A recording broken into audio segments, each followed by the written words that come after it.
Good Saturday evening to everyone. I hope it's been a good day and been good weather where y'all at. We are doing a test run that we're going to try to do this fall, and we figured you folks would like it, so we're going to try to do some things and get some bugs worked out before the season gets here. So if y'all bear with me, we're going to try to do several things, and your suggestions is going to be more than welcome. So without that being said, I'm going to bring in the man, old Deuce, and otherwise known as Alabama Tide. Come on in, sir. Guy's not going anywhere. Doesn't just roll out great players. He and his staff develop them. It's all about the process. Good evening there, Mr. Hey, Deuce. old buddy. How you doing tonight? I'm doing well, I'm doing wonderful. You? Yep, doing good. All right. Hey, good evening there, Stephen Higgs. Roll Tide to you, brother. I'm kind of glad we're going to start trying to do this show. A lot of times you and some other folks, hey, good evening to you, Linda P. Roll Tide to you. Here comes the boom. Yes, sir. And I don't get a chance to tell everybody that. I hope y'all look over me on that because I'm trying to run a board and put y'all's comments on there and do a few other things. And I just want to tell y'all Roll Tide. And when y'all tell us Roll Tide, we come up. We want to say Roll Tide back to you, but so much is going on. So y'all look over us doing that. Hey, Roll Tide to you, Brock. How you doing tonight? And Roll Tide. I'm going to say Mr. Jones. Hey, hang on a second. Because there, let's see.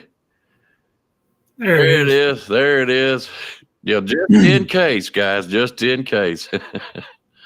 Yeah, you never know. Tommy might go off and just absolutely lose his mind. Yeah, ain't that the truth? All right, now. I apologize. No, you're fine. They're fine. The reason for this show, hey, Roll Tide to you, Todd Colburn. I hope I said that right. What we're going to try to do, and this is a test run, so y'all are asked to help us out and give us suggestions. And what we're going to do is on Please do. Yep, Saturdays, we're going to be doing what we call Saturday shorts. Hey, good evening to you there, the two-time. Roll Tide to you, bud. Hope you're doing well. And we're going to do what we call pick'ems.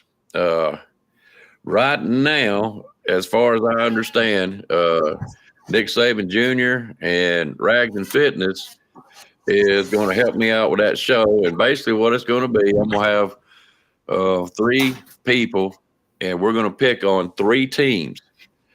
And, of course, Alabama is going to be number 1 that we're going to pick. It may be the last one that we start talking about, but we will be picking teams and picking scores. We'll be giving the overs, the unders, whatever, or what they are picked to win by from Las Vegas. But, it's everybody's decision. And we're going to make a contest out of it.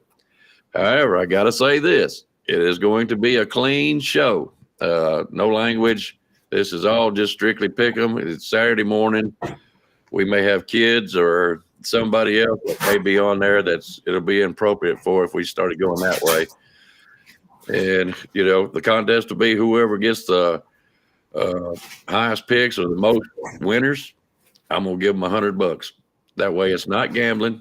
It's because a lot of people can't afford to gamble, but they like picking teams and predicting. And, hey, let's have some fun with it. That's what we're going to try to do, and have the guests come on and do their thing. And we're going to probably talk, let's say, Alabama football, and we may pick another SEC team and talk about them and pick their score.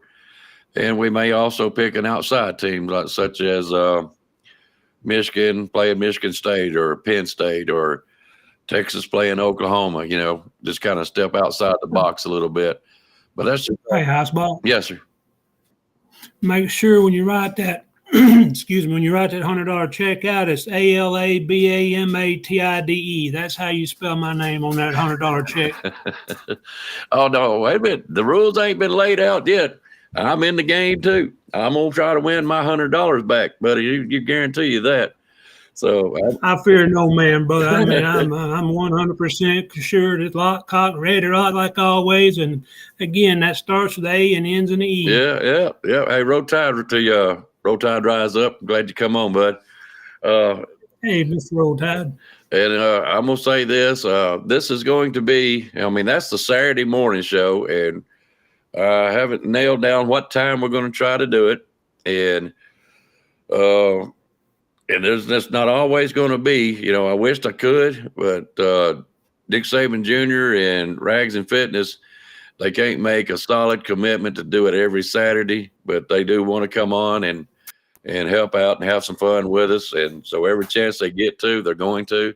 So that'll be great, as much as I can get from them, because I don't believe we're going to find two better pickers. But I'm going to try to limit it down to three. We might have a special guest. Go ahead. No, I was just saying, you've got the better picker right here. Yeah, better picker. Hey, what's going on, Kangaroo Black? Glad you made it over here, bud. Hey, KB. Yeah, so like we said, we're doing a test run and try to get people to see that we're going to be trying to work out some bugs. We're going to try to have some fun this football season. Now, the Saturday night, and that's going to be the difficult part. And yeah, he is a great American two-time. He's a great one. And anyway, hey, Roll Tide to you, Jeff Stapleton. I didn't see you come in there. Like I said before, we don't get a chance to say Roll Tide much, and when you're running the board and on different shows. So, we're going to try to do the best we can. But this show is going to be a reaction show.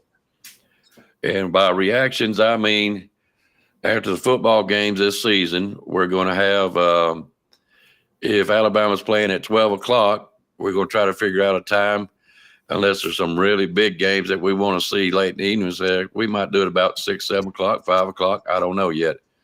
But if Alabama's playing at night, 7 o'clock, then, it could run into 10:30, 11. It just depends on how these new rule changes set up everything. So, but we're going to do that, and that's going to be pure reaction about the games, other games. It doesn't matter. You win a game, you lose a game, come on here and voice your opinions, what you got to say about it. And it's for the fans. It's not going to be just us. If you come on here with a subject that you want to talk about, that's what we're going to do. This is strictly for the fans. All right. So what do you guys think so far? Y'all think this work out good for you, or y'all want to keep going with it? I don't hear nothing. Yeah. I can't see any responses right now on my screen, Icebox. So that's the reason I'm not responding to anybody in there. I know you said Linda P and a bunch of our normals are in there. Glad to see y'all back. We're going to have a lot of fun with this. As always, Icebox has made to put the $100 up. I plan on winning it. So I want to make sure he knows my address, where to ship the money to, because at the end of the time, it's going to be my name up there. I know, KB, you've been hanging around a lot with us lately. I appreciate you coming on with us, brother. And if anybody wants to come on and talk with us, just come on and join in. We'll all have fun together, because it's going to be a lot of fun. It's going to be about the fan. It's going to be about the instant, the now. It ain't going to be no pre-plan. It's just going to be a free flow, get it and go kind of attitude. It ain't going to be no sitting around worrying. It's going to be Alabama whoop Tennessee's ass, or excuse me, but everyone that in there. And that's so. And we're all going to be happy at the end of the year. Like my main man says, my Alabama Crimson Tide is going 15-0, and we're going undefeated. My Alabama Crimson Tide, national champs, baby. Ooh. That's right. And that's what it's all about, is the fans. And let's see, Roll Tide, Icebox, Alabama Tide. Little Joe C, never seen you before, but bud, I'm glad you're here. I've explained it all. Go ahead, AT. Okay, seemed like he froze up on me there for a little bit. Yeah. Breaking news: Kirby and Saban are drag racing. Kirby has to vacate both natties when he loses.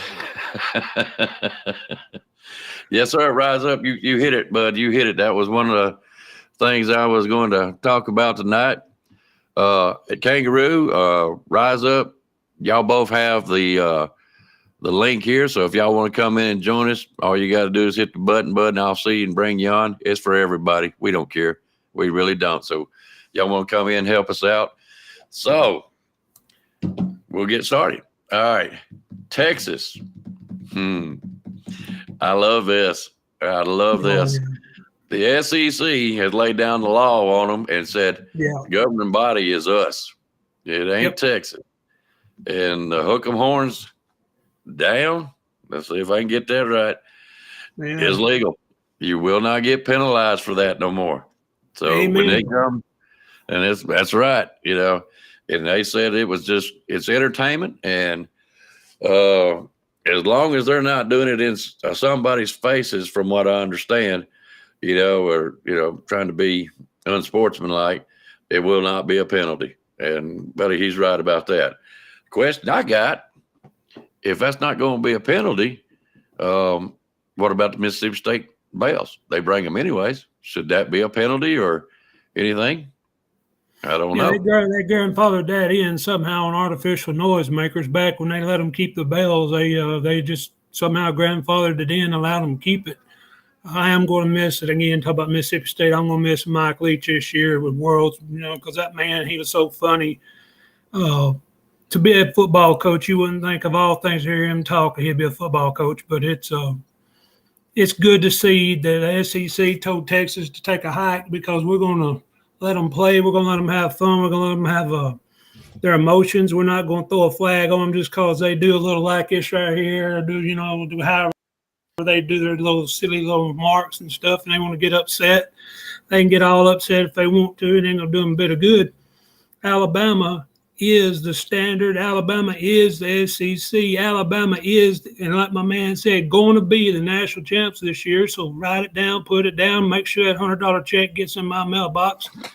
But, you know, again, that Texas, they had that Texas Longhorn site. They also had, you know, SEC has SEC today. Texas is going to do away with that. Yeah, and I hope they do. Well, it has been a failure to them anyways.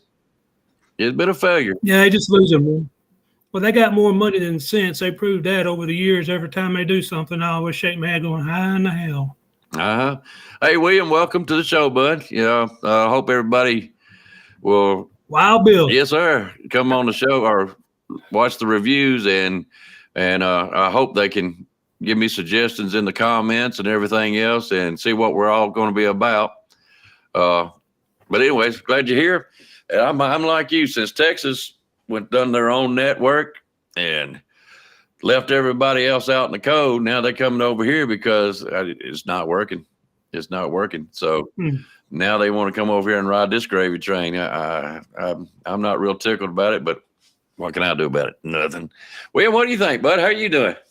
All right, I guess y'all talking about this little deal there. Yes, sir. Yes, sir. No more penalties, bud. There you go. I always thought, Toss that I always thought it was hilarious. Go ahead, Wild Bill. Toss that fucker out the damn window, man. We don't get no damn penalties for that. Hell, I'll give them that. I'll let them fly, birdie. Let's see. I hear you, brother. I mean, I think that what they say is, the guy explained, I think, what I read is, as long as they're not doing it to a certain individual. Yeah, you're right. Up in the face, yeah. Okay, yeah. But, you know, that's what, again, and it's the same organization that gets mad if you do the horns down, but they cut the power off to your locker rooms, you know, the air conditioning to your locker room, and they want to get upset because you do a horns down. That's like, damn, hypocritical ain't the word for that. But, I mean, it's going to be a lot of fun on this. You know, it's be a free flow show like we was talking about. We're going to have so much fun with this. It's going to be reactionary, and it ain't going to be having to think about anything other than just what happened. You know, well, how come Alabama beat Mississippi 31-10? Well, it's because Alabama's defense this year was coached by a guy called Kevin Steele that knows how to coach a defense, knows how to be tough, when to be rough, when to cuss, when to shout, and when to be able to tell them go get them or get off the damn field. Get off the field. So, I mean, the defense is going to reflect who he is this year. You're going to see a mean, aggressive defense. They're going to come and get you. They're not going to read and react, sit and wait and see what happens and then react. They're going to come get you now. I'm going to enjoy it. It's going to be a ton of fun. I mean, it's a good time to be an Alabama fan, guys. Since Saban's been here, we ain't never had to worry about it. We know as long as he's here, we're going to be in a discussion every year for a national championship. Every year. Yeah, I like what Stephen Hicks said. I hope Texas brings that steer we need to meet for the after party barbecue. You daggone right with it. Bring old Bevo. Yes, sir. Hell yeah.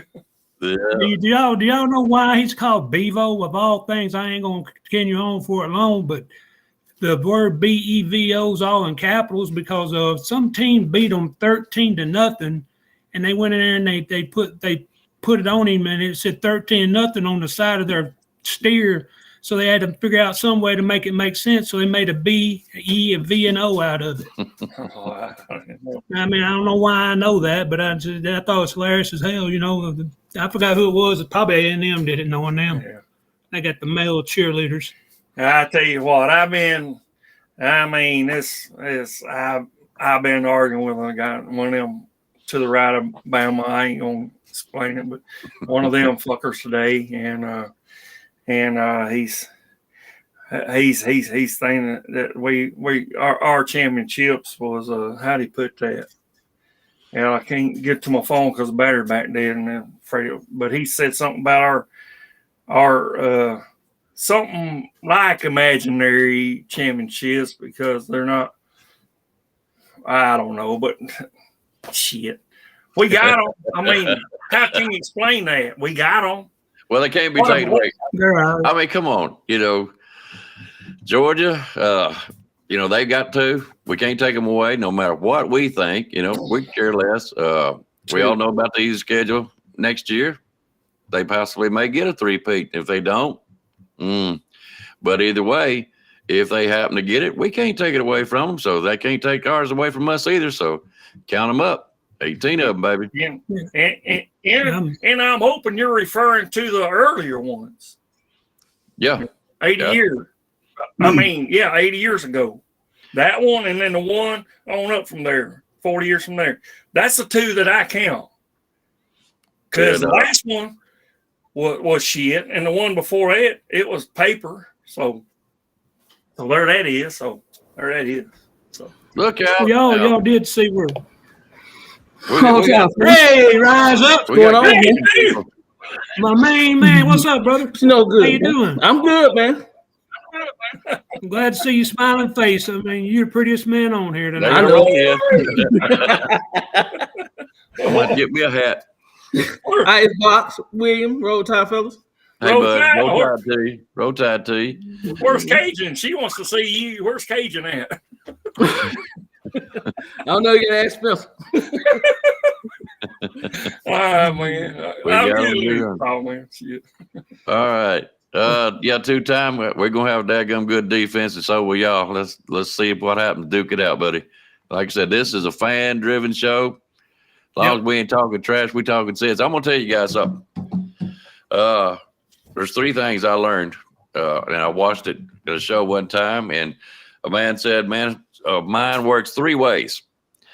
One is opinion, and everybody's got their own. Everybody knows." And he said 2 is facts, and 3 is faith. And what that means is, you got your opinions, we got ours. Now tell me what the facts are. You know, if you're gonna come on here and talk, you got the best defense. Tell me why you think so. You know, show me the facts. And then you got faith that you're hoping you're right. Your team does what it does, and don't blame me none at all. I don't care who you are. But that's the way I'm going to be running this show. Like I said, reactions. We win a game, we lose a game, whatever. We'll get on here and fuss, right? Or hoop and holler. Who cares? Let's get on here and have some fun. So, how you doing tonight, Rise Up? I'm good, man. I'm good. You know, we had a little rough weather last night, so I didn't really get to catch the show live. I kind of went back and watched some today, and so not my power off about an hour and a half or so. But we're good. No damage in there, just some high strong wind. Yeah, I was worried about you when I seen those pictures. Oh yeah, man. As soon as I sent you guys those pictures, I came in the house and the bottom fell out. It topped one of my trees. I was out there in the yard today cutting that tree, part of the tree up, getting it out of the way. I mean, it didn't knock my power out for about 4.5, about 7 hours, I guess. About 11:30 before I was able to get power back on. Man, that's a long time, bro. And There that's you all. go. All Yeah, right. man, AT was talking earlier. He was telling me they've been having trouble, man, for the last couple of months with the power, in his area. Yeah. Yeah, just so y'all know, me and AT's been talking, and I think he said the 27th is new internet will be coming in, so he won't be having problems, hopefully, and be able to stick it out with us and not be cutting in and out. So that'll be great. That's what I had to do too. All right. Yeah. I do have a subject, or do y'all have a subject y'all want to talk about before I break into mine? Before we do break, on. what I was Go ahead, going to AT. say is they got a thing. Y'all know Eli Gold talking about he's going to be back this year and he's healthy. And I'm glad to have the voice of Alabama back because he's been the voice of Alabama since I was knee-high to a duck. And that's been a long time since I was knee-high to a duck. Touchdown, Alabama! Love the voice. Love the voice. It's going to be like old times because, number one, Eli's going to be called that defense back to strangling and hanging and murdering people. It's murder ball. And I mean, that defense is going to be because Deontay Lawson and them are going to be running wide open. They're going to be cutting through because Jaheim Otis is going to be eating up in blocks along with Jason Ibagbe and Tim Smith and McQuay Russo and all these guys are going to be eating up blockers. Linebackers are going to be eating them, chewing them alive. But Eli Gold back this year as a voice of the tide. Right I love it. Him and what was it, Keith Jackson? Oh, love them two voices. I do. Right. Yeah. All right. Iconic. Somebody is saying something in the chat room that I was going to try to hit on tonight because we didn't know how many people would come on and everything. Two-time, I think Alabama's more dangerous with Milroe at quarterback. That was what I was wanting to hit on, quarterbacks. Very well will be. All right, we all got our opinions. We want to know facts, and then we'll have the faith in the man. Yeah. I am like this. And, y'all say what you want to. Milroe, love the man. The man's got some of the strongest legs, athletic ability that you're going to find anywhere with anybody. The only problem is I don't know because he, fumbled a couple times and didn't make some of the best decisions last year. That's why I say I don't know if he's going to be our number one. Everybody says he doesn't have the arm. I believe he can develop that arm. I just want him to have confidence and be able to run the game without being nervous. If he can do that, I don't see how we can go wrong with Milroe. I really don't. Yeah, I agree with you. Go ahead. Go ahead. I'm sorry. Go ahead. No, go ahead. I just wanted to say I think Milroe, I almost said Simpson. I think Milroe is because he's been there longer. He's been in the situation more. I think he's I think he at the start of the year he's definitely probably going to be the starter as the year wears on. Now I don't know, but as it starts out, Milroe's guy. I think he can throw the ball from here to Georgia. I don't think that's a problem. I think Bill O'Brien's offense is so complicated that you're asking him to do 4 or 5 pre-snap reads, 4 or 5 after-snap reads, and then you got to doing about out of pressure because your offensive line isn't as good as it needed to be. We got that problem straightened out now, so I think Milroe's going to have time. And like I said, if they rush, if they blitz and they miss, he's gone. I mean, the man can absolutely fly. He'll break your heart. And that I like Milroe in that respect because if he does take off, he can beat you with his arm and his legs. And the man is more than capable. He's been working hard this offseason, and it's a total different offense. So in Tommy Rees' offense, I think it's going to be more friendly toward all our quarterbacks because they don't need to know the New England playbook. Yeah. Raza, what do you think about that? I mean, I'm with you guys. I agree. I think the job will be Milroe to start, and it's his to lose. I do, like I was saying on the other show with me and Nick when we was talking about the chat. I had some, and some people in that chat was talking about why they like Ty, and I agree with them. And like I said, I love everybody to have their own opinion, their own person. That's human beings. We all have different things. And they were talking about Ty's mechanics, on his release and things like that, which I agree with. Like I said, whoever ends up winning it, I'm going to support them. Yes, sir. But I think it will be Milrose to lose. I think he may have a little edge. And this, we all fans, so this is just us talking. We don't know behind the closed doors. We don't know what's on Saban's mind. But I think he will be the starter to start. I've been hearing people saying that this person's gaining ground, this person gaining ground. I'm like, wait a minute, they out for the summer.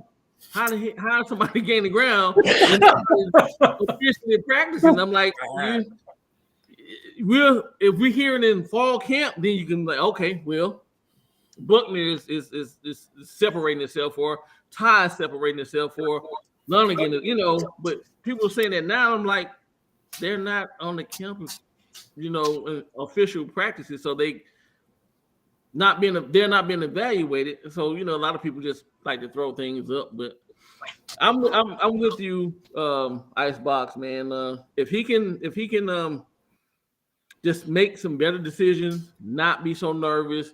And I'm thinking that Reese is going to simplify this offense and kind of, make it more easy. Really quick slants, man. Quick slants. Get the ball out fast. Mm-hmm. That's the first thing. Get the ball out as fast as you can. Last year, Bryce can read. He can decipher. Mm-hmm. When the line broke down or whatever, Bryce, he's just a little bit more cerebral. But I think with our O-line this year is going to be a strong O-line. So I don't think Miro is going to have to think about taking off so quickly. I think that will help him. So that's my take on it. Well, let me ask you a question. You said you brought up the O-line, which that's one of my pet peeves. I really want a good O-line. Right. Do you think and we're talking strictly just Milroe right now, right? Like you said, hitting slants and stuff like that. I'm sure Reese can come up with quarterback runs and such like that. With that O-line that he's got, would you not think that the O-line, the offense would be suited better with Milroe, with his athletic ability and his legs? Because if short passes and capable to make, a few long passes when need to be, that's where you wonder. My only question about Milroe, as I already told you, is his confidence. If he can get over that, I believe he's the man. I really do. But do you think the O-line is more suited for a guy like Milroe or a guy like Simpson, who's not quite as good of a runner, but, we'll get into that later. Right. To be honest with you, I think a good O-line on any team is suited for all three, whether it be a straight pocket passer, a Ty Simpson type of Ty Simpson put me in the mind of Manziel. That's when I look at this film, he puts me in the mind of Manziel. Not really a runner, but he can extend plays. He scrambles and he can extend plays. Mm-hmm. And or a pocket passer. So with a great line, it'll be better for either quarterback in my mind, but I definitely think it would help Milroe extra. It'll be extra helpful for him. I do too. All right, before we move on, Roll Tide, Bobby Sprinkle. I hope I said that right. Rags and Fitness. What's up, big man? Roll Tide, roll baby. Tide, roll baby. And Rags, you're welcome. Come on here too, bud. All you got to do is show up over on screen, bud. This is for everybody. We don't care. Seminoles Zach, 95. I have not seen you before, but welcome to the show, bud. Welcome aboard. Get us a good question, Seminole. Do what? I was telling Seminole to give us a good question if he's a Florida State fan. Question. Oh yeah. Yep. Any comments? That's good. Georgia is a cupcake queen. Hey, welcome back. That's right. Into the process longer. Did I get a chance to speak on Milroe? Oh yeah. Hang on, bud. Just hang on. Like I said, this is a fan-based show, and I'm trying to go through this right here. But yes, sir, you sure are. Okay. Yes, sir. Hang on just a second. Make sure I got everybody covered real quick. But yeah, William, what do you think about Milroe? Yeah. Well, I was going to touch on Roll Tide. He mentioned something there, and yeah, I mean that's the main thing. You know, as long as he's got time in the pocket, you know, to do what he needs to do. You know, if we got a good O-line, that's what I think our problem was in the last nanny that we was at up in Indianapolis. I mean, we got down, honestly, folks, we got down to what was it, the fourth quarter where we and all that, and they just kept gaining on our O-line. Their defense did. Let's just put it out there. I mean, but I know we had our two guys injured, and that hurt us a lot too. That hurt us a lot. And they can say what they want. Yeah, if them guys would have stayed in there, we could have beat them. I really believe that. But then we had our breakdown at the line.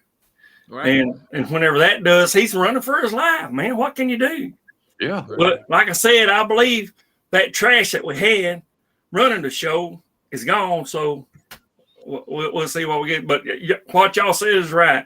I believe Milrose is his to lose. And like the coach told him at the damn fucking media days, we don't have a problem at quarterback. What are y'all talking about? You know, William Linda P want to know where's your cup, sir? Don't have it tonight. Sorry. Uh-oh. I'm gonna be saying tonight.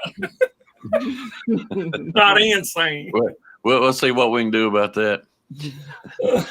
All right. Well, let's go to Ty Simpson then. What do you think about him? I mean, they say he's got a better arm. I don't see him as a better runner, and leaning on that old line. Oh, goodness gracious! I'm wondering how much of a good fit. You know, I'm kind of a believer. Don't confuse the old line. If you're going to be a running team, let's run the ball. Yeah, you know, do it. What is it? RPOs is what they're kind of leaning toward this year. Mm-hmm. You know, so, and with the running backs that we've got, good grief, you want that old line to be blocking up there. So I'm wondering, you know, is passing it says Ty Simpson going to really be a better fit, even though if he might have the better arm, I really don't consider that. I don't see nothing wrong with Milrose, to be honest with you. But if he's got the better arm, would Ty Simpson be a better fit this year? Or what do you think on that one? Who you want to go first? Doesn't matter. How about you? Okay. With the Ty Simpson situation, again, when I was looking at the different shows and different things, talking about the quarterback situation, and everybody was talking about Ty was the better QB, and the reason he had a bad A-Day game was, he had hurt his finger, his thumb, I think it was, on his throwing hand, so he couldn't release. But this is my thing. This is my thing for that. I know he hurt his hand, right? And I know that was an A-Day game, so we don't, it's just kind of a showcase for his fans, really. That's what it is. So they're not throwing the whole playbook at us and all. But Saban has been there the whole time. The other coaches have been there the whole time. Reese and whoever else on the offensive, line, offensive side of the ball. So I don't think A-Day was the sum of all things. That what I'm trying to say is, if for the people that were saying that he is so much of a better passer, or he is so much a better quarterback, we wouldn't have Butler. And I understand he hurt his thumb in the A-Day game, but Saban was like, well, the reason he had a bad game because he hurt his thumb. So, it is what it is. In his mind, he kind of already know which way he's leaning. He's not going to tell us. He won't announce it till the end or whenever, but he wasn't going to tell us. But at the same time, he wouldn't have got Buckner if he thought that Ty was so much better, right? If Ty was so much better, he wouldn't have got Buckner to bring him in. And people say, well, he brought him in for competition. Listen, that man didn't come out here for a competition. That's right. That guy wanted to play football just like Miro, just like Simpson, just like Larnigan, and just like Holstein. He lost the job in Notre Dame. He came here to be the starter.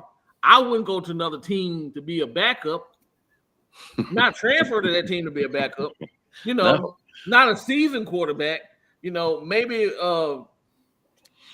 if I'm a high school recruit and I maybe chose this team, but then I switched teams and like, oh well, I decommitted and I'm going here. But no, this guy's coming to start. He wants to play. And I also think that Saban wouldn't bring another quarterback in to make, because you got to realize they're going to make those guys feel some kind of way. Mm-hmm. It's going to make the other guys feel some sort of way. It's 5 guys here now. So if I'm on the quarterback roster, all 4 of us on the quarterback roster, and Coach Saban brings in Rags or Nick or KB or Spencer, in our mind, we're going to be like, what the hell? What the hell? Let me look, see if any of them's coming on here. Go ahead. In your mind, you really got to think about it. So yeah, you're wondering. At this point, you're putting yourself in the position of maybe losing a quarterback because somebody might hit the portal. Like, okay, well, I don't see it. I don't see it looking too good, so I'm gonna hit the portal, go on because this guy. So I think it was more to it. I don't see Ty being that much better than Miro. Saban saw it, and he did what he had to do. But I still think that like I said earlier, Miro is leading the pack a little bit, and I still think Ty's a great quarterback. Like I said, you got to give him time to develop. He's only been there one season. He really hadn't had much playing time, so give him a chance. Mm-hmm. That's my take on Ty. Okay. William, what do you think about Ty? I think he done a super job during the 8A game myself. His passes were pretty much on cue a lot of the time there from what I can see where I was at. But there's 2 words here whenever it's all said and done, after we get through all of them, 2 words, it's fall count. And that's where we're going to see the improvement. And that's where the coach is going to decide. Then he won't let us know. I don't believe he will. But fall count. You're right, William. 100%. Yeah. Ty, I was impressed with him. He's got some work to do, and that's what this time's all for, to do that. I think all of them needs work to do. Right. So, and I totally agree with you, Roll Tide. I mean, you ain't just going to go out and get another quarterback, especially the one where the OC was, right in charge. The previous OC, right? Mm-hmm. Yeah, the one that we got to come on, and he's had time with us, so that's something to think about. So I'll just leave it at that. So, I mean, we'll get to him later, but we're talking about Ty, and I love the guy. I mean, he does good, but to me, he's got no playing time per se in a season game. So, right, but, we'll see. So, I'm anxious. Go ahead, AT. Yeah, hang on a minute, just AT. Hang on a minute. Rags, I'm with you, bud. If we could be in that locker room and see what's going on, yeah, we probably blow our minds because we ain't that slick, I don't reckon. Roll Tide to you, AJ. And the reason I'm doing this, like I said, I don't get to tell these folks Roll Tide when they come on the show, so I'll take this opportunity to tell everybody that I don't get to. Roll Tide. And yes, Semino, we're getting to Buckner, okay? Like I said, this is a fan-driven show. 2-time. Milroe was your quarterback. You'll be a 60-40 team. As he develops, you'll be a 50-50 team. Okay. I don't know. We don't know. We'll have to wait and see. All right, AT, what you got on Ty Simpson? Well, I pretty much what everybody else been thinking about. He's a coach's son, so he grew up with a different mindset just because of his dad. He knew X's and O's better than pretty much any other quarterback in the entire country. I don't care if it's Julian saying coming in next year. Each year he gets to see the offense ahead of his time because his dad was coaching ahead of where he was. His might have been 8th grade. His dad's coaching high school, and then when he got to high school, his dad's coaching college. That has to help with your mental awareness of certain situations that just the normal person coming in growing up don't get to see. Other than that, the physical, I mean, we all know that, last year anyway, that Milroe was the fastest player on the team. And I mean, when he took off, you knew he was something. And he's learning. And when he gets more accurate with his throws, he'll be better. But like I said, O'Brien gave too many options to people last year that didn't know the scheme. Bryce Young is a generational type player. He's the only one that could have done that. He played Superman all year long for us.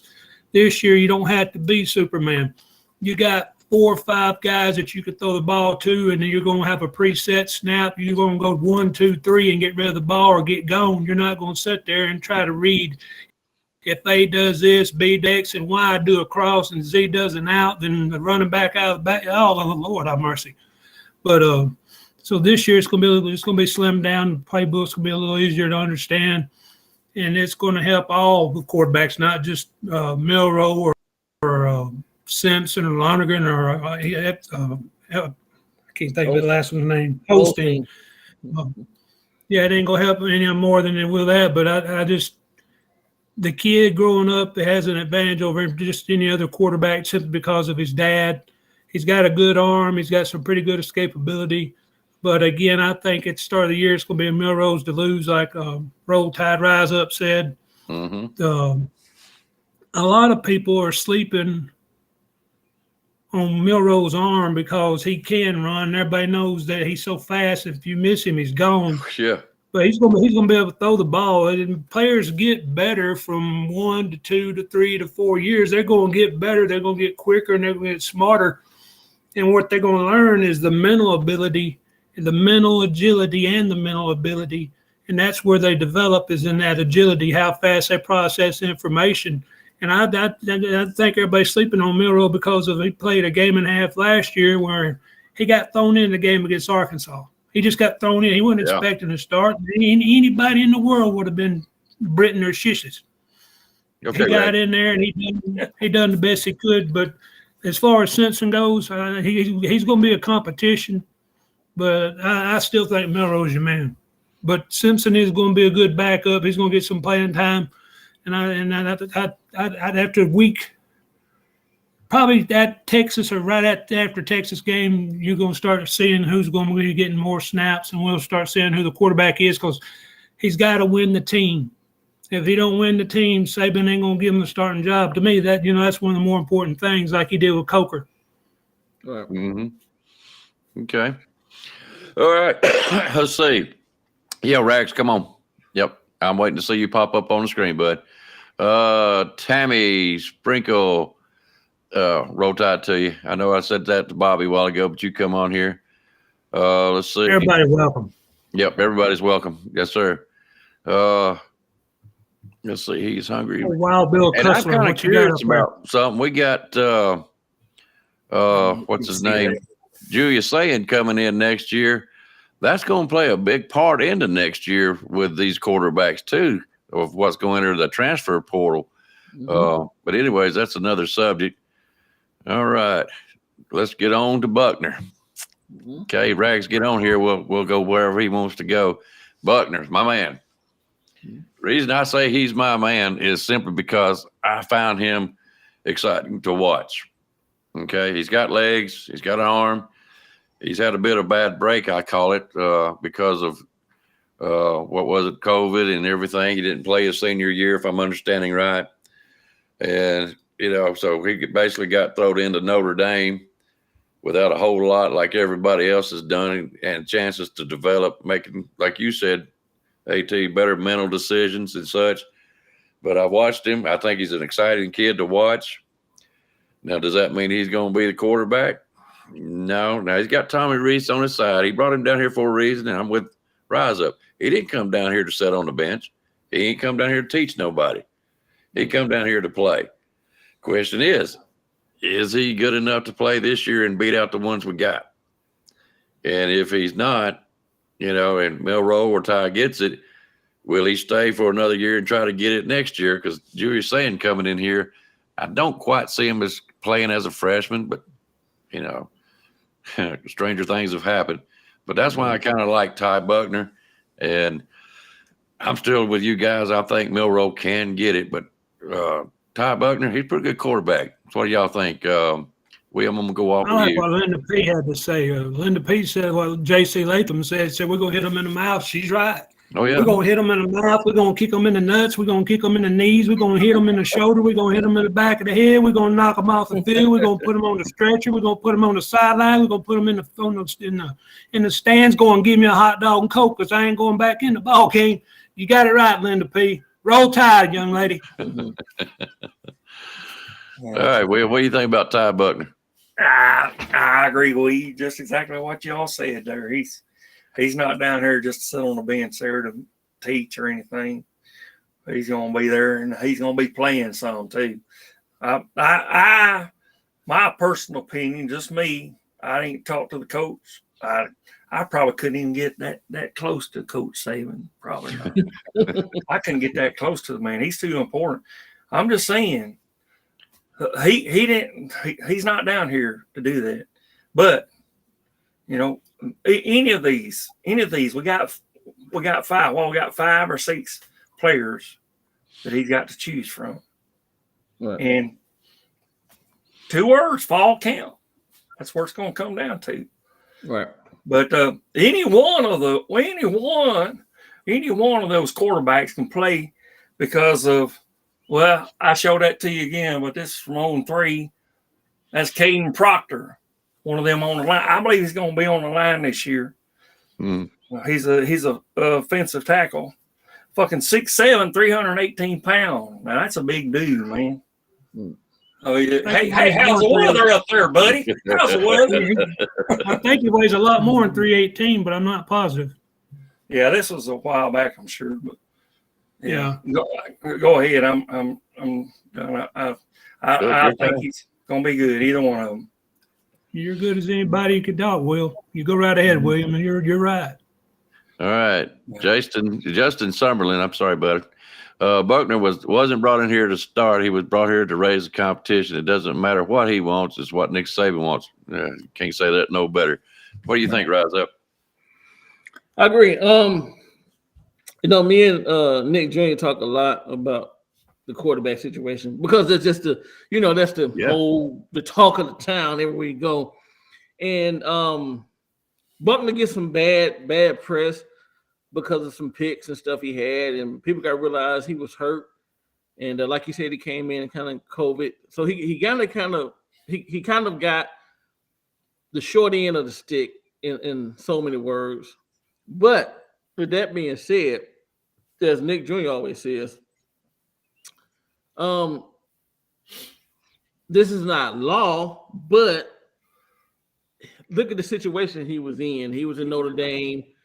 They have some tight ends, but he is walking into a whole different situation. Now, he has the advantage of, knowing Reese and kind of knowing how Reese coaches and what Reese wants. So he knows that. So he have an upper hand on that end. But he's just not getting here. And he's got to learn the team, and he's got to learn the players and the receivers. He's got to create that bond with those guys, which I think Ty and Milroe is ahead of him on because they didn't work with these guys already. But Buckner may come in and everything may line up, right? Mm-hmm. He's like Joe Burrows leaving Ohio State, going to LSU. He went and got in the right situation. Roll Tide, Rex. What's up? Roll Tide, bud. Yo. You see what I got? I got my Roll Tide Rise Up on right now, right? There you go. Yeah, buddy. Yeah. Yeah, but Burrows came and it was he had the right OC, the great receivers and all, and everything lined up. Same thing with Tennessee's quarterback last year. He transferred into Tennessee and everything lined up for him. You didn't really hear about him at his prior school, but he came to Tennessee and he kind of lit up the nation. So Buckner may come in and surprise us all. And like I said, if he does, I'm happy yeah. because he's on my Alabama Crimson Tide. So Exactly. if he come in here and do the thing, and I'm gonna support him. It is what it is. So we may all get a big surprise from Buckner. You know, like I said, he get that bad press because of, you know, some picks or whatever, a bad game he had. But people got to realize he was hurt last season and everything. So we'll I see. got a question for you. Hey, Rags, Yo, give me your roll tide roll one time, brother. Let me hear how you bring it in, and let me hear it one time. Come on, hey, give it to me. oh, I'm a Crimson Tide football fan. That's Can right. I please get a roll tide roll?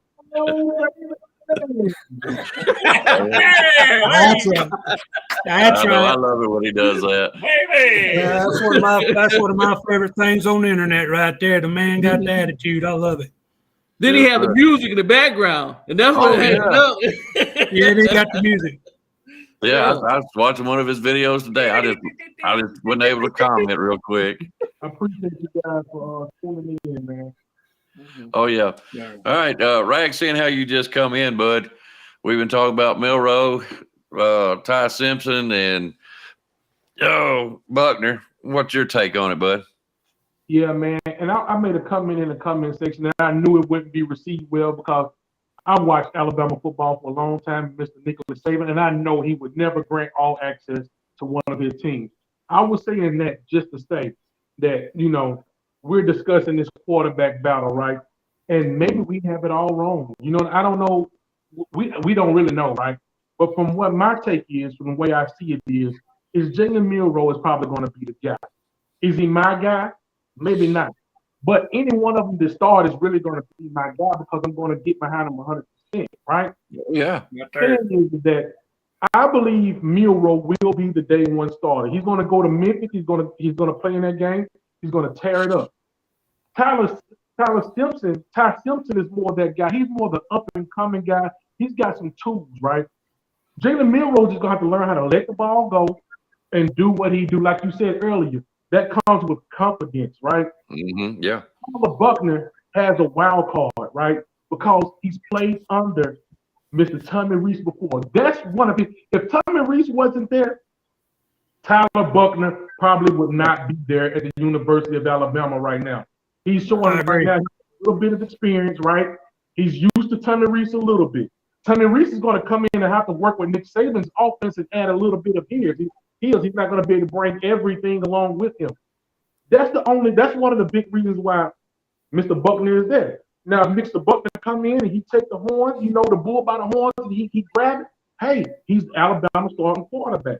But there's different levels to each quarterback as to why they may be the starting quarterback. And that's the only reason why I said earlier, guys, what if we had some kind of all access that we saw this and we can see the quarterback room and we can see all the different kind of stuff. But I know for a fact Nick Saban would never allow that. That's all I was saying.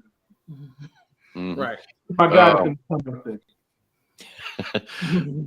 roll tide to you, Tristan Bryant, aka Chef T. Haven't seen you before, but welcome. Come on in. Oh, let's see. We got some people talking about Milroe might be the best options, but anyways, AT, what do you think about Tyler Buckner? And somebody else said something about he's got to come in here and learn the playbook our way. You know what I'm saying? If he can grab a hold of that kind of stuff, and I'm really thinking if he can, and let's put it this way, watch it. With a better old line, he's got time to throw. I really do think he's in the mix, to be honest with you guys. I really do. But, that's what I pick at Alabama fans with anyways. It's fun to do. But, yeah, I do think he's in strong competition. It ain't just going to be handed to Milroe. He's going to have to earn it. And who knows, they both know what Milroe may start in a MTSU game and swap over to Buckner or Ty or all three of them, see what's going to happen. We'll figure it out, but I think we got three good ones. Go ahead there, AT. I agree with everybody. Buckner didn't come down here just because he all of a sudden decided he wanted to learn, how to sing "Sweet Home Alabama." I can't sing either, but he come down here because of his coaches down here. He's got familiarity with him, and he got guaranteed he was encouraged to come down here. And I'm not saying somebody called up there and done something illegal, but he was encouraged. If he said anything anywhere, he was encouraged to come down here. And then we all know in the past, anytime Saban brings somebody on board, it's always to start. He didn't bring players in the past 3 or 4 years as a backup. He brought them in as starters, and that's why everybody thinks Buckner's going to be a day one starter. And I just don't know how he can be a day one starter when we ain't seen nothing, heard, we ain't been around it enough to know anything about Buckner. And we've seen a little bit about our other quarterbacks, except Osteen and I forgot the other guy's name. Don't jump the line on me yet. Don't jump. Lonergan. He's trying to get the front of the line every dadgum time. Lonergan's other guy, but it's I don't know about Buckner, guys. I mean, I don't know what I don't know. I know what he did at Notre Dame, and everybody say, well, he's got better athletes around him, and he made bad decisions with good athletes. It don't matter which. I just really think it's Milrose to begin with. And then, like you said, it's his to lose, and I think he's going to ride or die with him. And then if he does lose it, then I think Ty Simpson's your second choice. I really don't think Buckner's in the top two. I really think he is a third there. He's just as a backup in case somebody gets hurt. Yeah, 2 times says we need an O-line. I think we got that covered, buddy. Yep. Yep. Linda P says, I want to see what they're all working with. We all do. This team is going to be a mystery for us for a little while. William, you got anything on Buckner, or did I hit you? Yeah, you got me, I think, after AT, I think. But I do have something to say. It's kind of getting off the subject a little bit. That's right. Quarterback. But, you mentioned that Middle Tennessee, we're having to go there. They come to us. And my question to everybody is, and it's getting off the subject, but why are we doing a night game against Middle Tennessee at 6:30 at Bryant-Denny? I mean, yeah. Be honest with you, what really does it matter if they play them daytime or nighttime, unless it might be for money for whatever network may be carrying it. It's the only thing I can figure. Well, we all know that.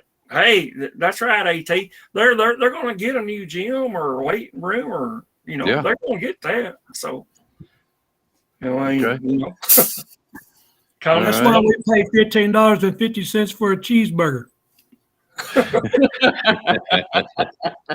Hey, you know what? Don't get me started. No, it's your turn. Matter of fact, rise up. What you got on Buckner? I did. I talked about him. Oh, did you? Mm-hmm. Okay. Everybody's all right. Well, then I'm gonna bring this up. That leaves Lonergan and Holstein. Right. If they don't get the job this year, and I know Rags is really hyped up on this guy because I am too. I'm seeing the videos, Rags. I'm seeing the videos. Super Saiyan, he comes in. If he don't play in his freshman year, what do you think is going to happen to his second year? We got, I believe Holstein and Lonergan is freshman this year. Am I correct? Correct. Okay, so what's going to happen there if they don't get the starter? That's kind of a hard decision, because think about this. What class is Jalen Milroe in? I think Jalen Milroe is a very dangerous quarterback. And if he's developed the way that he's supposed to develop and he come back next year, of course, Mr. Julian Sand is not going to, start his first year, right? Julian Sand will put a lot of pressure on a lot of those guys, the younger guys that's there. It may be some transfer portal for somebody, but he's going to be a generational type talent, man. You know what I mean? He'll bring a whole different dynamic to this football team as long as they're blocking for him. But guys, I got to get back to Jalen Milroe real quick. I'm sorry to go back to this. No, you're fine. Jalen Milroe's success is really going to sit in Mr. Tommy Rees's hands. And I think we touched on this already and said this, but if Tommy Rees can draw up some stuff, if he can play a Lane Kiffin style offensive coordinator, right, and draw up some stuff for Jalen Milroe, right, he knows that he got to know, when you're a leader like that, offensive coordinator, you got to know your quarterback weaknesses, You got to know his strengths. And you got to play to that, right? If we play to that, right? Jalen Milroe is deep. And I will say this, guys. I will say this. He may not be the best accurate thrower. He will be the most dangerous quarterback in NCAA. And he will play for the Alabama Crimson Tide football team. That guy is that dynamic with his legs. If they can pull up to play, this guy can, hit his wide receivers and stuff like that. They're taking the ball for him. Jalen Milroe will be one dangerous quarterback, and I tell you that now. Let me ask you a question, Rags. Do you think that Bill O'Brien and his offense and his O-line was a detriment to Milroe? And you know where I'm going with that. It was a detriment to Milroe, but not only Milroe, it was a detriment to Mr. Bryce Young. Milroe, we saw a glimpse of Milroe in that game, right? Which Milroe came in, I guess his nerves was rattled a little bit. I don't know what was going on. He couldn't hold on to the ball. But that's some things you have to work on in the offseason. Ball security, right? Not only Mr. Milroe, the offensive line have to work on being disciplined, right? We get all that stuff together. A young Tommy Reese come in with all of this ingenuity, right? He comes in and he works on his offense day in and day out. That's why I say if we had all access to this, Mr. Tommy Reese is probably right at home right now, laying in bed with his wife, thinking about what he's going to do with Mr. Jalen Milroe. See, we go about our day, we go to work, we just come back and we talk about Alabama during the times we could talk about them. This is constantly on Mr. Tommy Reese's mind, and he's developing his game plan for what he's going to use for each quarterback. And I'm going to tell you guys, Alabama, don't listen to none of these guys. If this one guy spewing all kinds of nonsense on with Paul Feinbaum during this media day, I forget this guy's name. Don't listen to none of that because we have one of the most dynamic quarterbacks that you can have. We just have to put it together. And once we do that, there's going to be a lot of noise in Tuscaloosa. You can believe that. Well, I'll tell you what. Reese is a young man. If I'm laying in bed with his wife, Milroe's going to be the last thing on my mind. Hey, when you're working for Nick Saban, those are the things. Fire me, baby. Fire me. Oh man! All right. Miss Linda P, you're right. We're gonna be playing them at night because we're gonna put them to sleep. We're gonna put them in a chokehold for 3 quarters. In that 4th quarter, they're gonna go to sleep, and they gonna say, "We ain't going back there no more." Rise up. Talking about the first game. What do you think about what's going to happen? And you know where I'm going with this. I look for, William likes Lonergan, and I do too. I think we all do. Right. He showed poise, but I'm kind of a little bit confused if he showed out with the number 2s or number 3s or what he was doing. Right. I really don't know, but he looked good, looked very good. Do you think Lonergan in the next year might be competing with? We all look forward to Julius saying we really believe he's going to do what he's going to do. Do you think he won't be able to compete with that, or do you think he may transfer as well as Holstein? He's a good athlete too. What do you think's going to happen?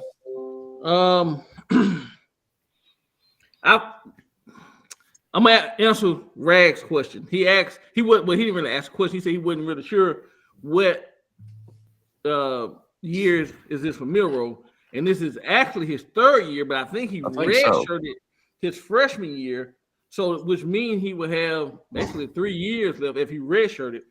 But this would be his junior year, to be honest with you. This is 3rd year on the program. With that being said, if when Sayin comes in, we got if Milroe has a great year, or either one, Ty or Milroe has a great year, or Buckner, right? Sayin come in, I'm looking, to be honest with you, for one of the upperclassmen, be it Ty, Milroe. Let's say Milroe not Milroe, but Buckner get the job, and he runs his thing out, right? Sam coming in, and he's not going to really start his freshman year. Well, we saying that we're thinking he will sit a year, learn the system, Alabama system, right, and then they'll put him in. So I'm really looking for, to be honest with you, because there's 6 guys, unless one of those guys go into the draft, And And the only one that could be Milrow, would it not? Miro, what I don't know what college is classified as. What is Buckner classified as? I think Buckner is about the same as Milrow. Okay, so those two the only two can go into 'cause you have to be, whatever. I'm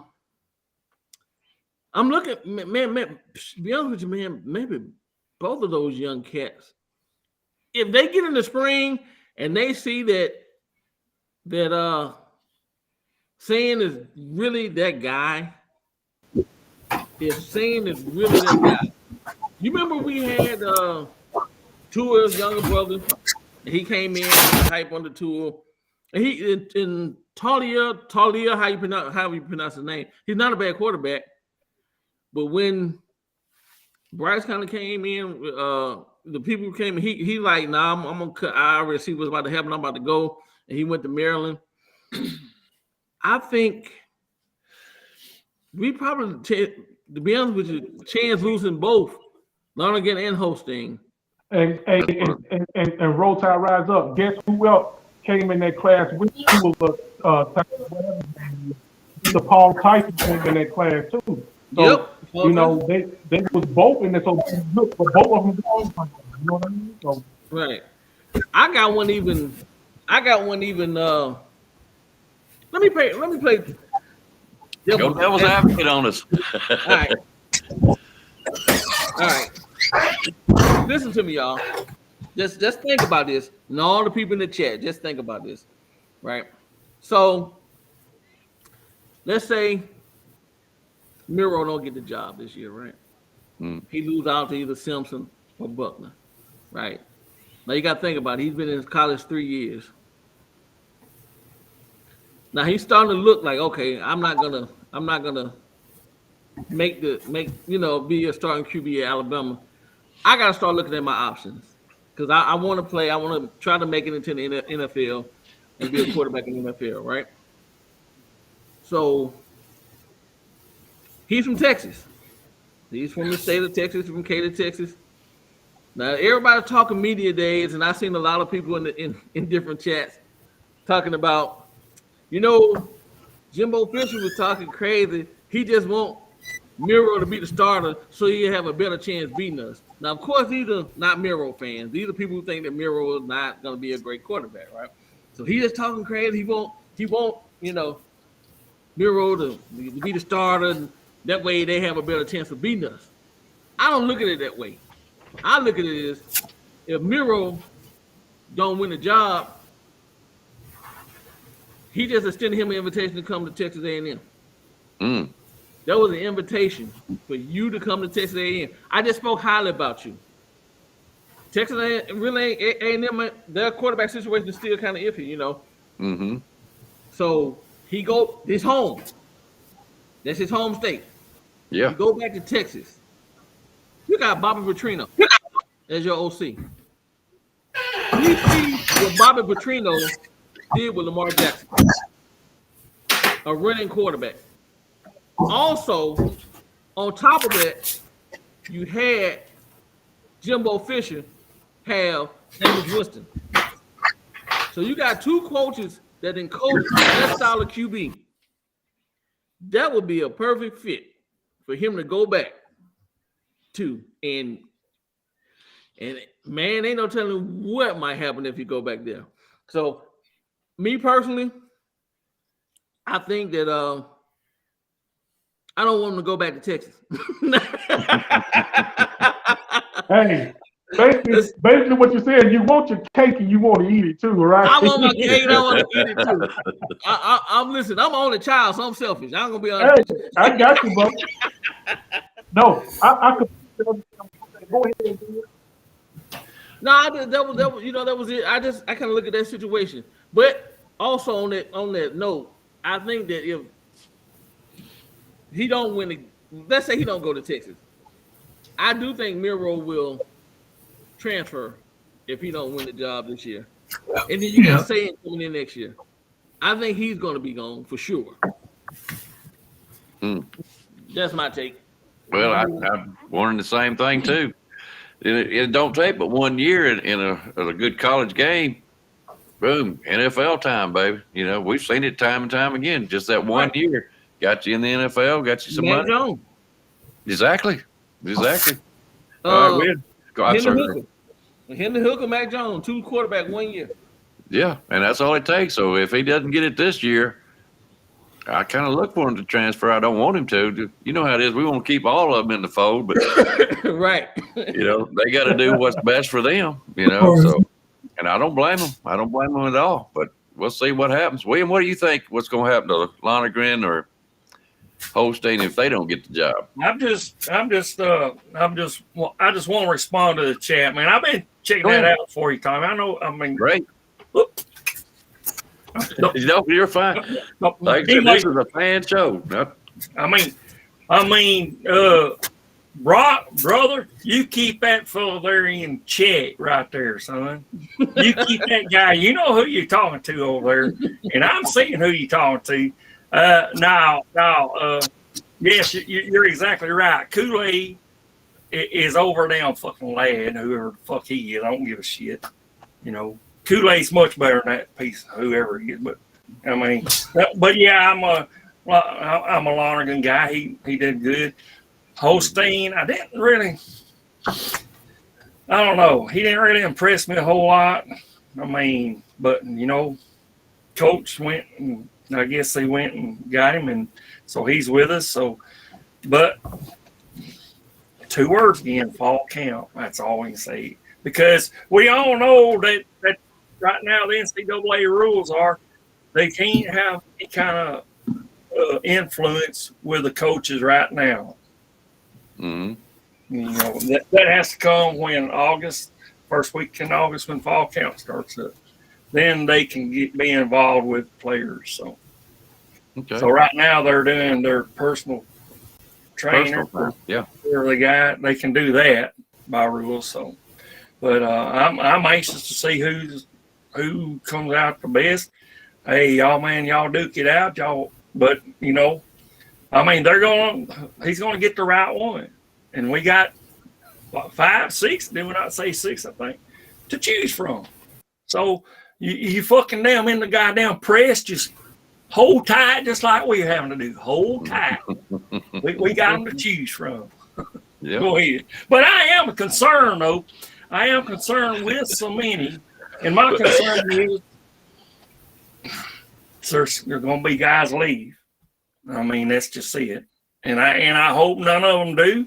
Please wait your turn, please, because I'm thinking our coach is going to do some surprises. I mean, we already know what Miller, and he's been a coach that don't necessarily keep you to one position plan. We've seen that. Have players come in, well, you're this right here. Well, let's try you over here on this. And we already know what Milroe can do with his legs. He can be on that damn O-line still. He can put Milroe on there. Yeah. He put Milroe, 2 quarters. But, yeah. No. I said, you hit 2 people and asked where your cup at tonight. I don't. Justin Summerlin said, so I haven't had a chance to get it. Justin Summerlin said, you're not sounding right, brother. Where's your cup? Hey, guys, I guess that's probably one of the worst things. If anybody has to ask me, what's one of the worst things about being an Alabama fan right now? It's probably that. And it sounds like, you know, like some trivial stuff. But sometimes we load the cupboard up so much, we hate to see guys leave, right? You guys remember back in a few years ago, we had Derrick Henry, we had Alvin Kamara, we had all of these running backs, right? And I wanted every last one of these guys to get the carries and run, but it wasn't enough balls to go around, and we have to see guys lose. But it's kind of a gift and a curse. We get great talent, right? But they all get in and they all can't play at the same time. See, when I look at this quarterback, I look at it a little different than everybody else. Some people kind of off the rocker right now. But I feel like we got 5 good quarterbacks. They may not be great, but we have 5 good quarterbacks. And it's hard to find that one that's going to fit what we need to do right now. But we're going to find it. You can best believe that. But I believe a lot of these programs will be glad to have any one of these guys right now on their program. They talk trash about it, but we got a lot of good guys, man, in that locker room and in that quarterback position battle, man. So that's one of the things I see, going on with this, man. We got some good guys, man. Oh yeah, yep. Brittany B, roll tide to you. I don't see. Let's see. Oh, Eddie drunk Jeff. Yeah, I seen that a while ago. Come in here just a little bit more with something else, or what is his name? Eddie Rayner. Yep, glad to have you on the show though, bud. All right, AT, what do you think, babe? You think they're gonna stay? You think they're gonna leave? When we're talking about Lonergan and Holstein, they're good athletes, but are they good enough? Yeah, well, there ain't enough time in there to know what they're capable of doing right now. All we've heard is the front three, and of course, Julian saying coming in next year. And out of the Milroe, Lonergan, and Holstein, 2 of the 3 ain't gonna be there in 2 years. I really think 2 of them 3 are going to transfer out, and I don't know which 2 it's going to be. I'm with Roll Tide Rise Up. If he transfer back to Texas, I think he might go to TCU simply because I think they might be a better ball club because they're not going to be playing the SEC week in, week out. But again, if I think either Lonergan or Holstein or Milroe or 2 of the 3 are going to transfer out. But I really, between Lonergan and Holstein, I hadn't seen enough to make an opinion about them. I'm like, what I'm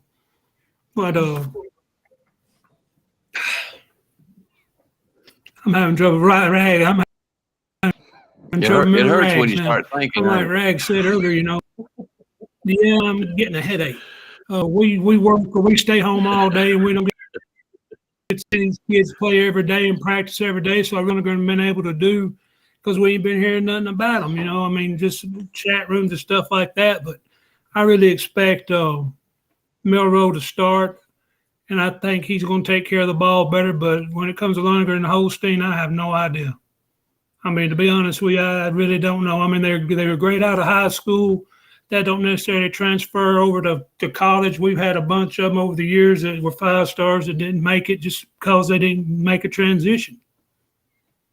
Mm-hmm. Eddie says something about he's a tomato and a boaster. Y'all owe me some respect. Nah, it don't work that way, buddy. It don't work that way. Later day, school. All right. Fellas, we're running over a little time, that's for sure, and I don't mind. It's Saturday night. It ain't bothering me none at all. Y'all got anything else y'all want to talk about? Like I said, this is a fan show.